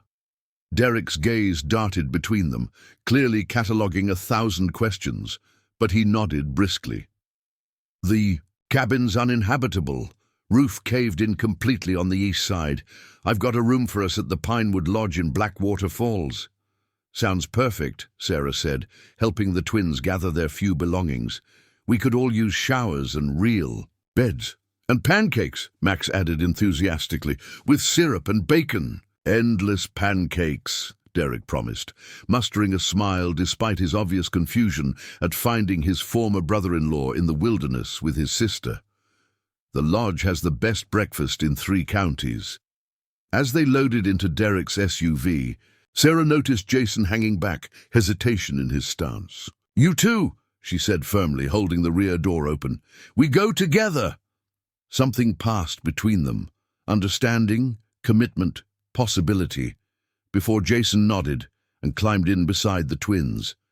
Derek raised an eyebrow at Sarah, but kept his questions to himself as he navigated the rough fire road back toward the main highway. "So where exactly were you staying?" he asked, once they reached plowed roads. "Search and rescue checked every cabin and outbuilding on this side of the mountain." Sarah exchanged a glance with Jason in the rearview mirror. How could they possibly explain? "We found shelter with some local people," she repeated her earlier explanation. "They live off the grid." "Way off the grid," Derek muttered, glancing at his cell phone's non-existent signal. "Must be, since no one's ever reported a settlement anywhere near here." "They keep to themselves," Jason offered. "But they're good people. Saved our lives." Derek's eyes narrowed slightly in the mirror. "And you just happened to be there too?" "Bit of a coincidence, wouldn't you say?" "Derek," Sarah said quietly. "Not now." Her brother relented, focusing on the treacherous road where plows had carved narrow channels through massive snowdrifts. Fallen trees still littered the roadside, and twice they had to detour around utility crews repairing downed power lines. "Storm hit the whole county hard," Derek explained. "They're saying it was the worst blizzard in 50 years. 3 people didn't make it." He glanced at Sarah. "Could have been 5 more if you hadn't found shelter." The gravity of their near miss settled over the car. In the back seat, Emma clutched her dreamcatcher tighter while Max's fingers drummed an unconscious rhythm on his thigh. The Pinewood Lodge emerged from the snowy landscape like a vision from a Christmas card, a sprawling log structure with warm yellow light spilling from its windows. Smoke curled from massive stone chimneys, and holiday wreaths adorned the broad front doors, despite it being only mid-November. "They opened early for emergency housing," Derek explained, as they pulled into the parking lot. "Lot of people lost power, or worse." Inside, the lodge hummed with activity. Families displaced by the storm gathered in the great room around a massive fireplace, while volunteers distributed hot drinks and information about repair services. A makeshift message board near the reception desk was covered with notes. People searching for missing neighbors, offering temporary housing, or coordinating supply deliveries to outlying areas. Derek had secured a spacious suite with 2 bedrooms and a small sitting area. "I figured you'd want the kids close," he told Sarah as they settled in. "I can bunk on the pull-out couch if—" He glanced meaningfully at Jason. "That's perfect," Sarah said, deliberately avoiding the unspoken question. "Kids, why don't you take your bathroom things and get cleaned up? Room service should be here soon with dinner." Once the twins disappeared into the bathroom, Derek turned to face them both. "All right, let's hear it," he said, arms crossed. "The real story. How my sister and her kids ended up stranded in a blizzard with her ex-husband whom nobody's heard from in 6 months." Sarah sank into an armchair, suddenly exhausted. The journey from the hidden valley, though not particularly long in distance, had been a crossing between worlds. Part of her still felt caught between them. "Derek, I promise we'll explain everything," she said. "But right now, we need food, rest, and a chance to process what we've been through." Her brother's expression softened. "You're right. I'm sorry." He ran a hand through his hair. "I've been imagining the worst since I found the cabin empty with the roof caved in. Just tell me you're really okay. All of you." "We're better than okay," Jason said with quiet confidence. The storm took us exactly where we needed to be. Derek looked between them, clearly sensing something significant had shifted. I've got some calls to make anyway. Let everyone know you're safe. There's a search team still out there looking for you. After he stepped out, Sarah and Jason exchanged a look of shared understanding. How much of their experience could or should they try to explain? We don't have to figure it all out tonight, Jason said, reading her thoughts. Some things need time to settle. The twins emerged from the bathroom, pink-cheeked and damp-haired, already in their pajamas. Room service arrived moments later with a feast that drew exclamations of delight. Cheeseburgers, fries, hot chocolate with whipped cream, and a plate of warm chocolate chip cookies. As they ate, seated around the small dining table, Sarah was struck by the surreal normality of it. Here they were, a family sharing a meal in a cozy room, as if the past 6 months of separation had been the dream, not the mystical valley they'd just left. The twins, resilient as only children can be, chatted excitedly about their adventure. Though Sarah noticed they instinctively edited their account for Derek's benefit. They mentioned the nice people who helped them and the special drum music. But the magical elements remained safely wrapped in childhood vocabulary that adults would easily dismiss. By the time dinner was finished, both children were struggling to keep their eyes open. Sarah tucked them into one of the queen beds in the second bedroom, Emma's dream catcher hanging from the headboard, and Max's drum safely stowed on the nightstand. "Are we going home tomorrow?" Emma asked sleepily. Sarah smoothed her daughter's hair. "Yes, sweetheart. Back to our house." "Is Daddy coming too?" Max's question hung in the air, weighted with importance beyond his years. Sarah felt Jason's presence in the doorway behind her. "We're working on that," she said honestly. "But no matter what, we're all going to be okay, better than before." She kissed them both, then stepped back to let Jason say his goodnights. The tenderness with which he tucked the blankets around them, the gentle way he kissed each forehead, spoke volumes about the man he had become during his time on the mountain. In the sitting room, Derek had returned and was channel surfing with the sound muted, a bottle of whiskey and 3 glasses on the coffee table before him. "Thought we could all use this," he said, pouring generous measures. "It's not every day your family goes missing in a killer blizzard." Sarah accepted a glass and settled on the sofa beside Jason, close enough that their shoulders touched lightly. The casual contact felt significant, a conscious bridging of the distance that had grown between them.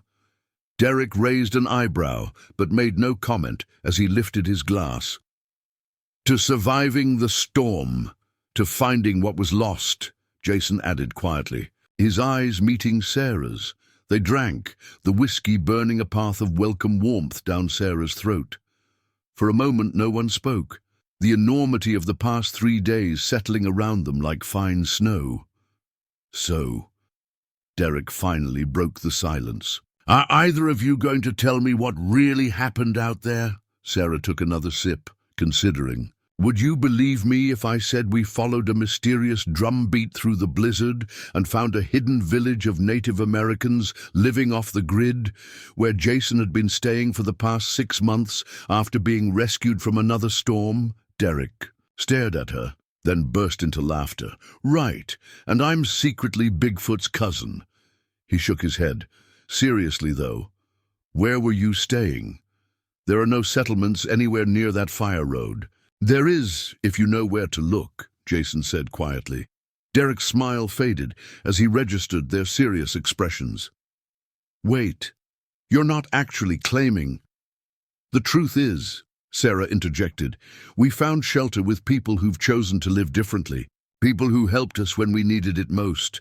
She met her brother's skeptical gaze steadily, and yes, by some coincidence or fate, or whatever you want to call it, Jason was already there. For 6 months. Derek's disbelief was palpable. "And you never thought to let anyone know you were alive? Your kids cried for you, man." Jason accepted the rebuke with a nod. I deserved that, and a lot worse. He set his glass down carefully. I can't explain everything that happened, not in ways that would make sense to someone who wasn't there, but I can tell you that I'm not the same man who walked out 6 months ago. Derek looked to Sarah. And you believe this? Just like that? Not just like that, she corrected. But yes, I believe him. She touched the wooden drum token in her pocket. Some experiences change you in ways that can't be faked. Her brother studied them both, then sighed deeply. Well, you're both adults. God knows I've made enough relationship mistakes not to judge. He topped off their glasses. Just don't let those kids get hurt again. They've been through enough. That's one thing we absolutely agree on, Jason said firmly. They talked late into the night, carefully navigating the boundaries between what could be shared and what belonged only to those who had experienced it. Derek, to his credit, eventually stopped pushing for logical explanations and accepted that whatever had happened on the mountain would remain partly a mystery. When they finally retired, Derek to the pull-out couch and Sarah and Jason to the second queen bed in the twins' room, a new understanding had been reached. Not complete acceptance, but a willingness to see what unfolded next. Lying beside Jason in the darkness, with the twins' steady breathing creating a peaceful backdrop, Sarah whispered, "Do you think we'll ever find them again? Joseph and his people?" Jason's hand found hers beneath the covers. "I think they'll find us when we need them," he murmured. The mountain watches over its own. Morning brought sunshine streaming through the lodge windows and the promised pancake feast. The twins were already bouncing with excitement when Sarah and Jason emerged from the bedroom, drawn by the delicious aromas wafting from a tray Derek must have ordered while they slept. "Uncle Derek got chocolate chips and blueberries and whipped cream," Emma announced, her plate already stacked with an impressive tower of pancakes. "And bacon and sausage and hash browns," Max added, his cheeks bulging. Derek shrugged unapologetically when Sarah raised an eyebrow at the sugar-laden breakfast. "Hey, survival celebrations call for excess." They ate amid the cheerful bustle of the lodge's main restaurant, surrounded by other families with similar storm stories. The normalcy of it was both comforting and slightly disorienting after the otherworldly experience of Joseph's encampment. "Roads to Bozeman are clear," Derek reported, checking his phone. "We can head out whenever you're ready. Your car's still at my place from when I picked you up for the cabin trip." Reality was reasserting itself with each passing hour. Jobs, school, bills, the everyday mechanics of life that had been suspended during their mountain sojourn. Sarah felt a momentary pang of longing for the simplicity they'd left behind. "I need to get my truck from the trailhead where I left it months ago," Jason said, "assuming it still starts." "I can give you a jump if needed," Derek offered, a small olive branch extending across the chasm of their complicated history. By mid-morning, they were packed and ready to depart. As Derek loaded their few belongings into his SUV, Sarah took a moment to stand on the lodge's broad porch, gazing back toward the mountains. Fresh snow glittered on the distant peaks, pristine and untouched. Was Joseph looking down from those heights, watching their return to the world below? Would the hidden valley be there if they tried to find it again?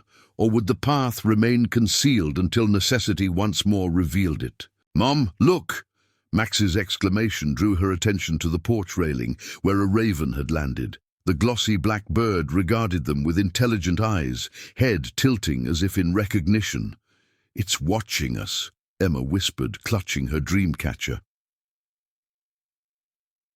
"Tea." Raven gave a single low call, not the harsh caw Sarah expected, but a deeper, almost drum-like sound. Then it spread its wings and launched into flight, circling once above them before arrowing directly toward the mountain peaks. "A messenger," Jason said softly, joining them at the railing. "From Joseph?" Emma asked, eyes wide. Jason smiled. "Maybe. Or from the mountain itself." Derek emerged from the lodge, keys jingling in his hand. All set. We should hit the road before... He stopped, noticing their upturned faces. What are you all staring at? Just saying goodbye, Sarah replied, turning away from the mountains, with a sense of completion rather than loss. Whatever magic had touched their lives would remain with them, carried in memory and changed hearts rather than tied to a physical place. The drive back to Bozeman passed in a blur of pristine landscapes and comfortable conversation. The twins dozed in the back seat, emotionally and physically exhausted from their adventure. Jason sat beside Derek in the front, the two men cautiously rebuilding a connection that had once been like brotherhood before the divorce strained all. Family ties. By late afternoon, they reached Derek's comfortable suburban home, where Sarah's car waited in the driveway, exactly as she'd left it 3 days and a lifetime ago. "You're welcome to stay the night," Derek offered as they unloaded their things. "Guest rooms made up, and I'm sure Lisa would love to see the twins." His wife was visiting her mother in Idaho, having left before the storm hit. Sarah glanced at Jason, a wordless consultation passing between them. "Actually, I think we should head home," she said. "Start figuring out our next steps." Derek nodded, understanding the deeper meaning. After final hugs and promises to call once they were settled, Sarah found herself behind the wheel of her own car, Jason in the passenger seat, and the twins securely buckled in back. "Ready?" she asked, the question encompassing far more than the 20-minute drive to their house. Jason reached across the console to take her hand. "Ready." The familiar streets of Bozeman welcomed them back, holiday decorations already appearing in shop windows despite Thanksgiving being over a week. "Away." Sarah drove automatically, muscle memory guiding her through turns and traffic lights, while her mind processed the transition back to ordinary life. Their house, her house technically since the divorce, appeared around the final corner. The two-story craftsman looked exactly as she'd left it, yet somehow different through eyes that had glimpsed another way of living. The porch light she'd left on burned steadily, a beacon guiding them home. As she pulled into the driveway, the twins stirred in the back seat. "We're home!" Max exclaimed, pressing his face to the window. "Is Daddy staying?" Emma asked, the question that hovered between them all. Sarah met Jason's eyes across the center console. "For dinner, definitely," she said. "After that, we'll figure things out one day at a time." It wasn't a complete answer, but it was an honest one. There would be no rushing back into old patterns, no pretending the fractures in their marriage had magically healed. What they had found on the mountain was not an instant solution, but a new beginning, a path that would require intention, effort, and courage to follow. Jason seemed to understand this perfectly. "One day at a time sounds right," he agreed, offering a reassuring smile to the twins. "Starting with dinner. I seem to remember a lasagna recipe that was pretty popular around here." "With garlic bread?" Max asked hopefully. "Extra garlic," Jason confirmed with mock seriousness. "Enough to keep vampires away for weeks." The twins giggled, tension dissolving in the face of this small return to family tradition. Inside, the house welcomed them with familiar comforts. The soft living room rug, where the twins immediately sprawled with their treasured gifts from the mountain. The kitchen where Sarah and Jason moved, in a careful dance of relearned cooperation as they prepared dinner. The dining table where they eventually gathered to share their first meal at home as a reconnected, if still healing, family. Later, after, the twins were bathed and tucked into their own beds for the first time in days, Sarah found Jason on the back porch, gazing up at the night sky. The storm had cleared the air, leaving the stars unusually bright above the city lights. "Penny for your thoughts," she said, joining him at the railing. "Just wondering if Joseph can see these same stars from his valley," Jason replied. "If the Constellations look different when viewed from a place that exists partly outside ordinary time. Sarah smiled at the philosophical turn. That sounds like something he would say. He rubbed off on me, I guess. Jason turned to face her, his expression earnest in the dim porch light. I meant what I said, Sarah, one day at a time. No rushing, no pressure. If you decide this isn't going to work, I'll respect that. She studied the man before her, familiar yet changed, like a landscape altered by significant weather. The stubborn set of his jaw remained, but the defensive tension around his eyes had softened. His hands, always restless before, were steady now, I think, she said carefully, that what we found on that mountain is worth exploring, not just for the twins' sake, but for our own. Relief and hope washed across his features. That's all. I'm asking for a chance to prove that what I learned there wasn't temporary. Sarah reached into her pocket and withdrew the wooden drum token she'd found in Thomas Blackwood's metal box. She placed it on the porch railing between them. Blackwood wrote that the path appears only to those who need it most, she said, that the drum sounds only for those meant to hear it. Her fingers traced the carved symbol. Whatever force guided us to that valley, coincidence, fate, Joseph's mountain magic, it brought our family back together when we were at our breaking point. Not just back together, Jason amended, but together they are different, better. From inside the house came the faint sound of Max's drum, a gentle tapping that shouldn't have been audible through walls and closed doors, yet somehow carried clearly to where they stood.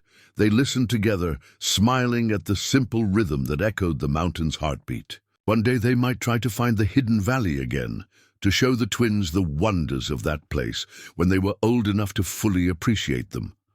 Or perhaps, as Joseph had hinted, the path would find them when the time was right.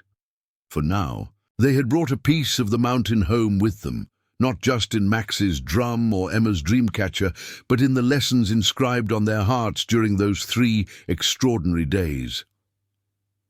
Sarah stepped closer to Jason, not quite touching, but near enough to share warmth in the cool evening air. One day at a time, she agreed, her voice soft but certain. Above them, a shooting star traced a brilliant path across the night sky, a final blessing from the mountain that had saved them in more ways than one. 3 months passed, winter softening gradually toward spring. February in Montana still held the land in an icy grip, but the days had begun to lengthen, promising eventual thaw. Sarah stood at her kitchen window, watching Emma and Max build snow sculptures in the backyard. Their creations bore little resemblance to traditional snowmen. Instead, they crafted abstract forms inspired by the standing stones of Joseph's hidden valley. They haven't forgotten, Jason observed, joining her at the window. He placed a mug of pine needle tea in her hands, the scent instantly transporting her back to Maria's gentle welcome on that first morning. Sarah sipped the aromatic brew, savoring both the taste and the memories it evoked. Sometimes I wonder if they remember more than we realize. Emma mentioned Joseph in her prayers last night. Jason nodded thoughtfully. Children perceive things we've been taught to filter out. They haven't learned to dismiss the inexplicable yet. In the 3 months since their return, they had carefully rebuilt their family bonds. Jason had moved into the guest room, close enough to be present in their daily lives, but with boundaries that respected the delicate nature of their reconciliation. Weekly counseling sessions gave structure to their efforts, while the lessons learned on the mountain provided a North Star toward which they navigated.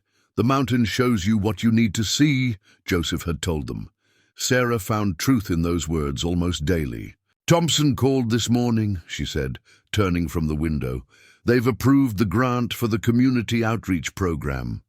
Jason's face lit with genuine pleasure. That's fantastic. When do you start? Next month. They're giving me a team of 5 and autonomy to structure it how I see fit. Sarah had returned to her social work career with renewed purpose, proposing an innovative program to support families in crisis, inspired directly by what she'd witnessed in Joseph's community. "They're lucky to have you," Jason said, his pride evident. "You're going to change lives." Sarah smiled, acknowledging the compliment without the deflection that would have been her instinct before. Learning to accept appreciation had been one of her personal challenges in therapy, just as Jason worked to express emotions he'd previously buried. "Speaking of work," she segued, "how's the cabin restoration coming?" After retrieving his truck from the mountain trailhead, which had indeed needed a jump start, Jason had approached Derek with a proposition: a partnership to restore the storm-damaged cabin and develop the surrounding land as a retreat center for veterans and families in need of healing. Derek, initially skeptical, had eventually been won over by Jason's vision and clear-eyed business plan. "Roof's finally finished," Jason reported.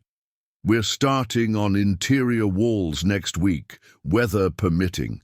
He hesitated, then added, "I'm thinking of asking Joseph and his people to contribute to the design elements, if we can find them again." They had made one attempt to locate the hidden valley in January, following the old fire road to where they remembered the trailhead being. Despite a clear day and careful search, they'd found no path leading to Standing Stones, no sign of the encampment that had sheltered them. The mountain had concealed its secrets once more.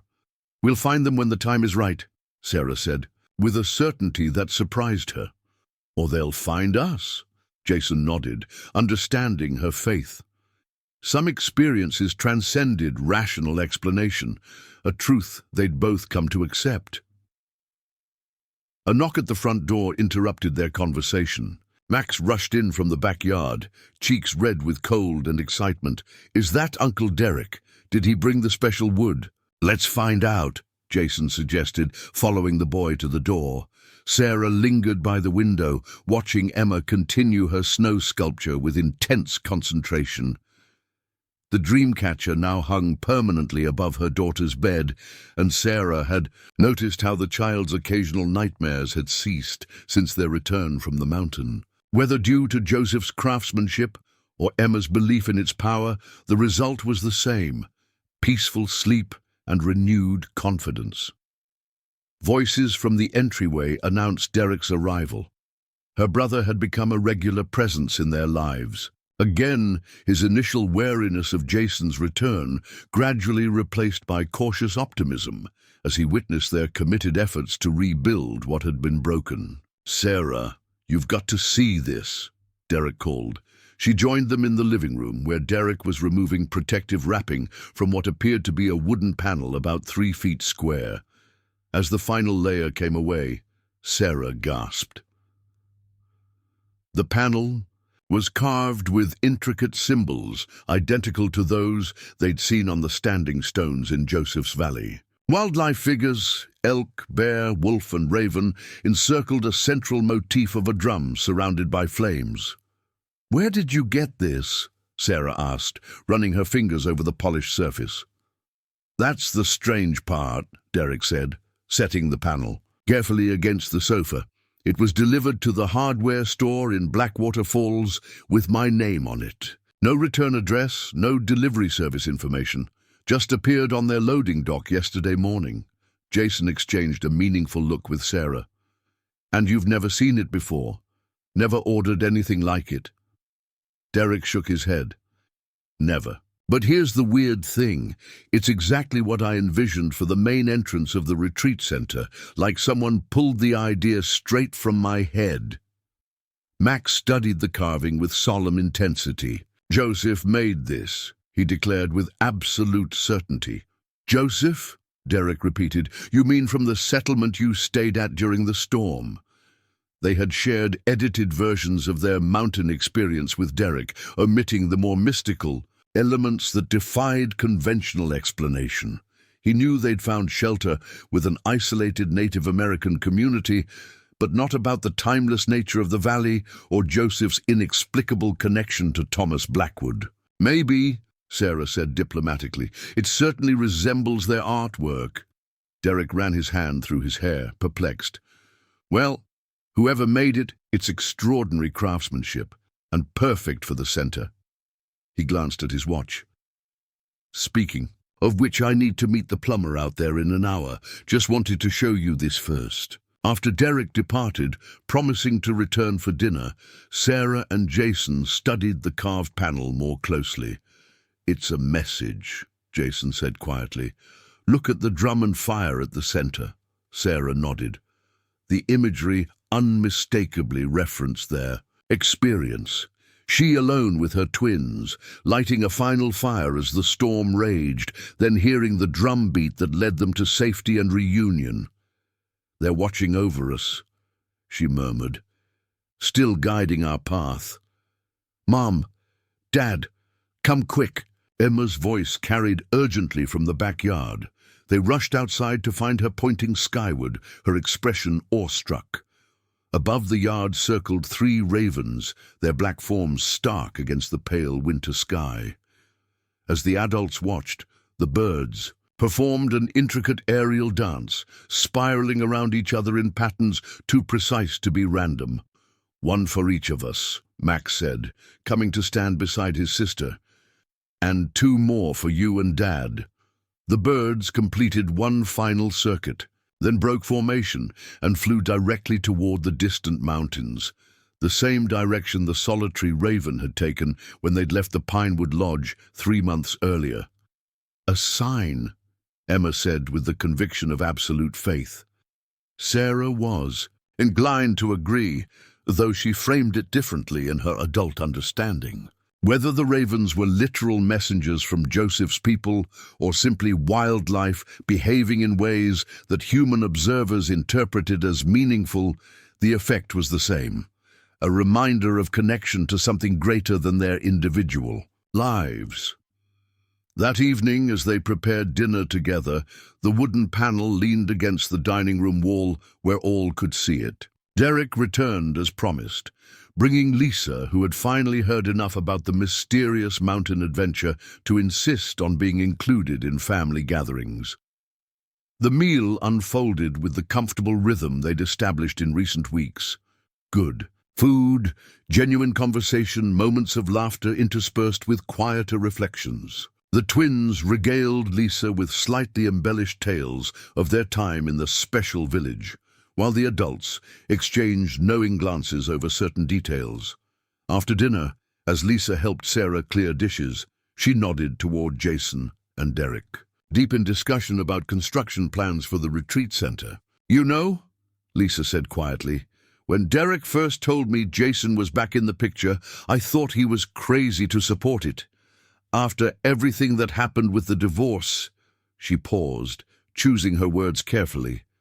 "But he's different now. Jason, I mean, more present, more, grounded." Sarah followed her gaze to where Jason sat listening intently to Derek, his posture open and engaged, rather than defensive or distracted as it would have been before. "We're both different," she acknowledged. "Sometimes it takes losing your way to find a better path." Lisa squeezed her arm affectionately. "Well, whatever happened on that mountain, it seems to have been exactly what you all needed." Later, after their guests had departed and the twins were tucked into bed, Sarah and Jason found themselves once more on the back porch. It had become their place for deeper conversations, neutral territory between their separate bedrooms, with the vast Montana sky as silent witness. A nearly full moon illuminated the yard with silver light, transforming Emma's snow sculptures into otherworldly monuments. The night was still, the quietude broken only by an occasional distant owl. "I've been thinking," Jason said, his breath forming clouds in the frigid air. "About what comes next for us." Sarah turned to him, curious. They had been careful not to rush their reconciliation, focusing instead on rebuilding trust through consistent actions rather than declarations or promises. "The retreat center will be finished by fall," he continued. "Derek's already getting Inquiries from veterans groups interested in programs. That's wonderful, Sarah said sincerely. The project had given Jason purpose beyond just repairing their marriage, a way to channel the lessons of the mountain into tangible help for others. I think, he hesitated, then pressed on, I think we should consider moving out there. Not to the main center, but there's that parcel on the eastern ridge. We could build something. A home that incorporates what we learned from Joseph's people, sustainable, connected to the land. The proposal surprised her, not in its content, but in its timing. She had assumed such discussions lay further in their future. What about my job? The twins' school? She asked, not rejecting the idea, but exploring its practicalities. Your program is mobile by design. Serving rural communities is part of the mission statement. And for the twins, he smiled, I can't think of a better education than growing up with one foot in each world. Conventional schooling balanced with lessons only the mountain can teach. Sarah gazed toward the distant peaks, silver tipped in, the moonlight. The prospect stirred something deep within her, a longing awakened during their time in Joseph's Valley that had never fully subsided. We'd be closer to the fire road, she said slowly, closer to finding the path again if it chooses to reveal itself. Jason nodded, understanding the deeper meaning behind her words. Guardians of the connection, like Blackwood was. He reached into his pocket and withdrew something small that caught the moonlight, the wooden drum token Sarah had found at the speaking place. I had this set into this, he said, opening his other hand to reveal a simple silver pendant on a leather cord. I thought you might want to keep it close. Sarah accepted the gift, turning it over in her palm. The craftsmanship was beautiful, the token secured in a silver bezel that protected while showcasing the carved symbol. It's perfect, she said, immediately slipping it over her head. The pendant settled against her heart, a tangible link to their extraordinary experience. We don't have to decide tonight, Jason said. About moving, it's just something to consider, but Sarah found the idea had already taken root, feeling right in a way that transcended logical analysis. I think the mountain's been calling us, back since the moment we left, she admitted. I just wasn't sure if I was ready to listen. From inside the house came the now familiar gentle tapping of Max's drum, a sound that often emerged when important conversations were happening, as if the boy possessed some sixth sense about family crossroads. And now? Jason asked. Now I think it's time to answer that call, she said, not to hide from the world like I once feared you were doing, but to build something meaningful at the boundary between worlds. Jason's smile held the quiet confidence he'd brought back from his time with Joseph, an assurance rooted not in ego, but in purpose. I was thinking the same. Their shared vision hung between them like a bridge newly constructed, strong enough, now to bear the weight of future plans. 3 months of careful rebuilding, of honoring both the pain of their past and the potential of their future, had created a foundation solid enough to support dreams larger than mere reconciliation. Spring would arrive eventually, melting away winter's barricades and opening mountain paths closed by snow and ice. Whether the trail to Joseph's hidden valley would reveal itself again remained to be seen, but Sarah felt certainty that their connection to that place and its people endured regardless of physical access. There's something else, Jason said, breaking the comfortable silence. Something I've been waiting to show you until the time felt right. From his other pocket, he produced a folded paper, carefully preserved in a plastic sleeve. I found this the day before you arrived at the encampment. It was among Joseph's teaching materials, scrolls and books he used to pass down their history. Sarah accepted it curiously, unfolding the brittle paper with care. By moonlight, she could just make out faded handwriting she immediately recognized. From Thomas Blackwood's journal. At the top, a date, April 17th, 1974. To those who follow the drum's call, if you are reading these words, You have found what I discovered through storm and struggle, that the mountain holds secrets meant for those with eyes to see and ears to hear. My journey began in desperation and ended in purpose. For 42 years, I have served as keeper of the Western Stone, guardian of one gateway between worlds. As my time in this role nears its end, Joseph prepares to assume the mantle, though he is yet young. Know this, the valley exists in what the elders call thin places, where the veil between what is and what might be grows permeable. Time flows differently there, shaped by need and purpose rather than mechanical measurement. But the greatest magic is not in the place itself, but in what it awakens in those who find it, the capacity to carry its teachings back into the world.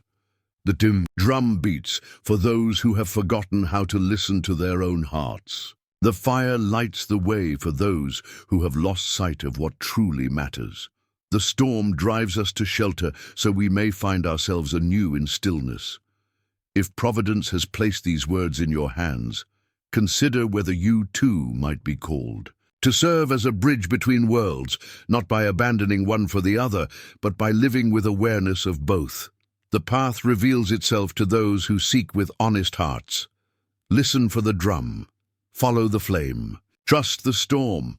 Thomas Blackwood, keeper of the Western Stone.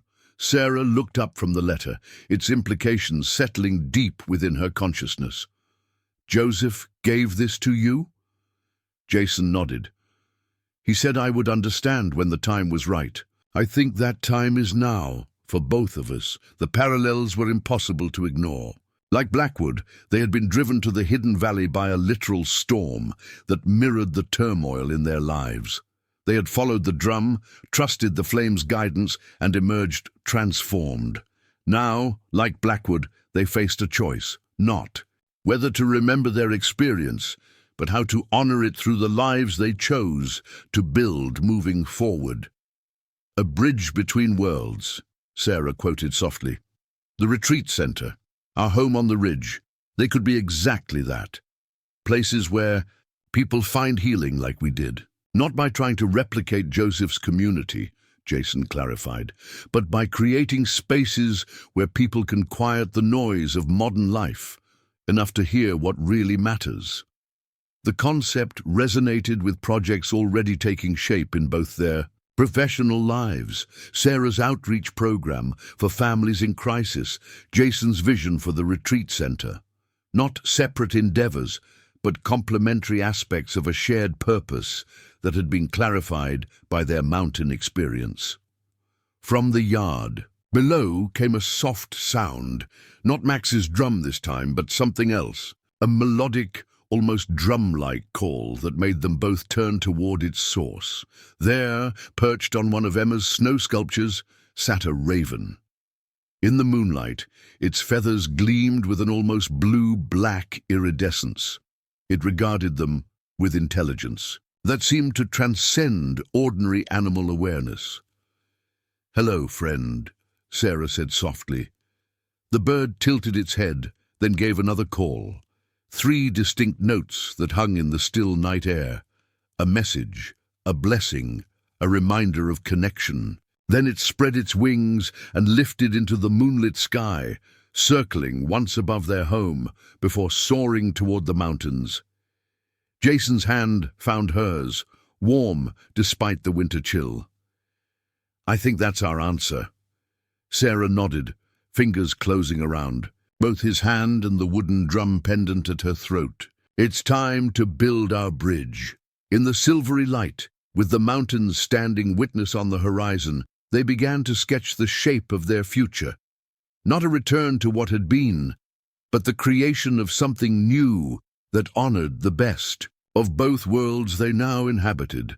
Inside, the twins slept peacefully, Emma's dream catcher and Max's drum keeping silent vigil over their rest. Tomorrow would begin the next chapter of their family's story, one written not by storm and separation, but by purpose and reunion.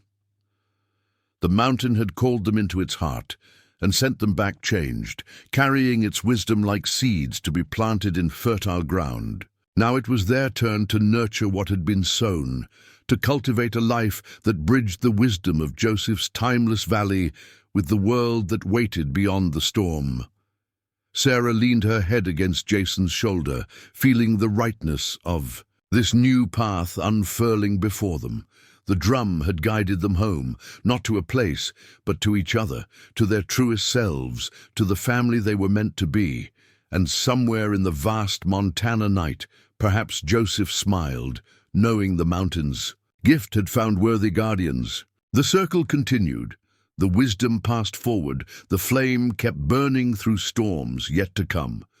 For Sarah, Jason, Emma, and Max, the greatest journey still lay ahead, not one of mere survival, but of living with purpose awakened by that fateful night when, alone with her twins in the heart of the storm, she had lit one final fire and heard a drumbeat in the distance. Up next, you've got 2 more standout stories right on your screen. If this one hits the mark, you won't want to pass these up. Just click and check them out. And don't forget to subscribe and turn on the notification bell so you don't miss any upload from us.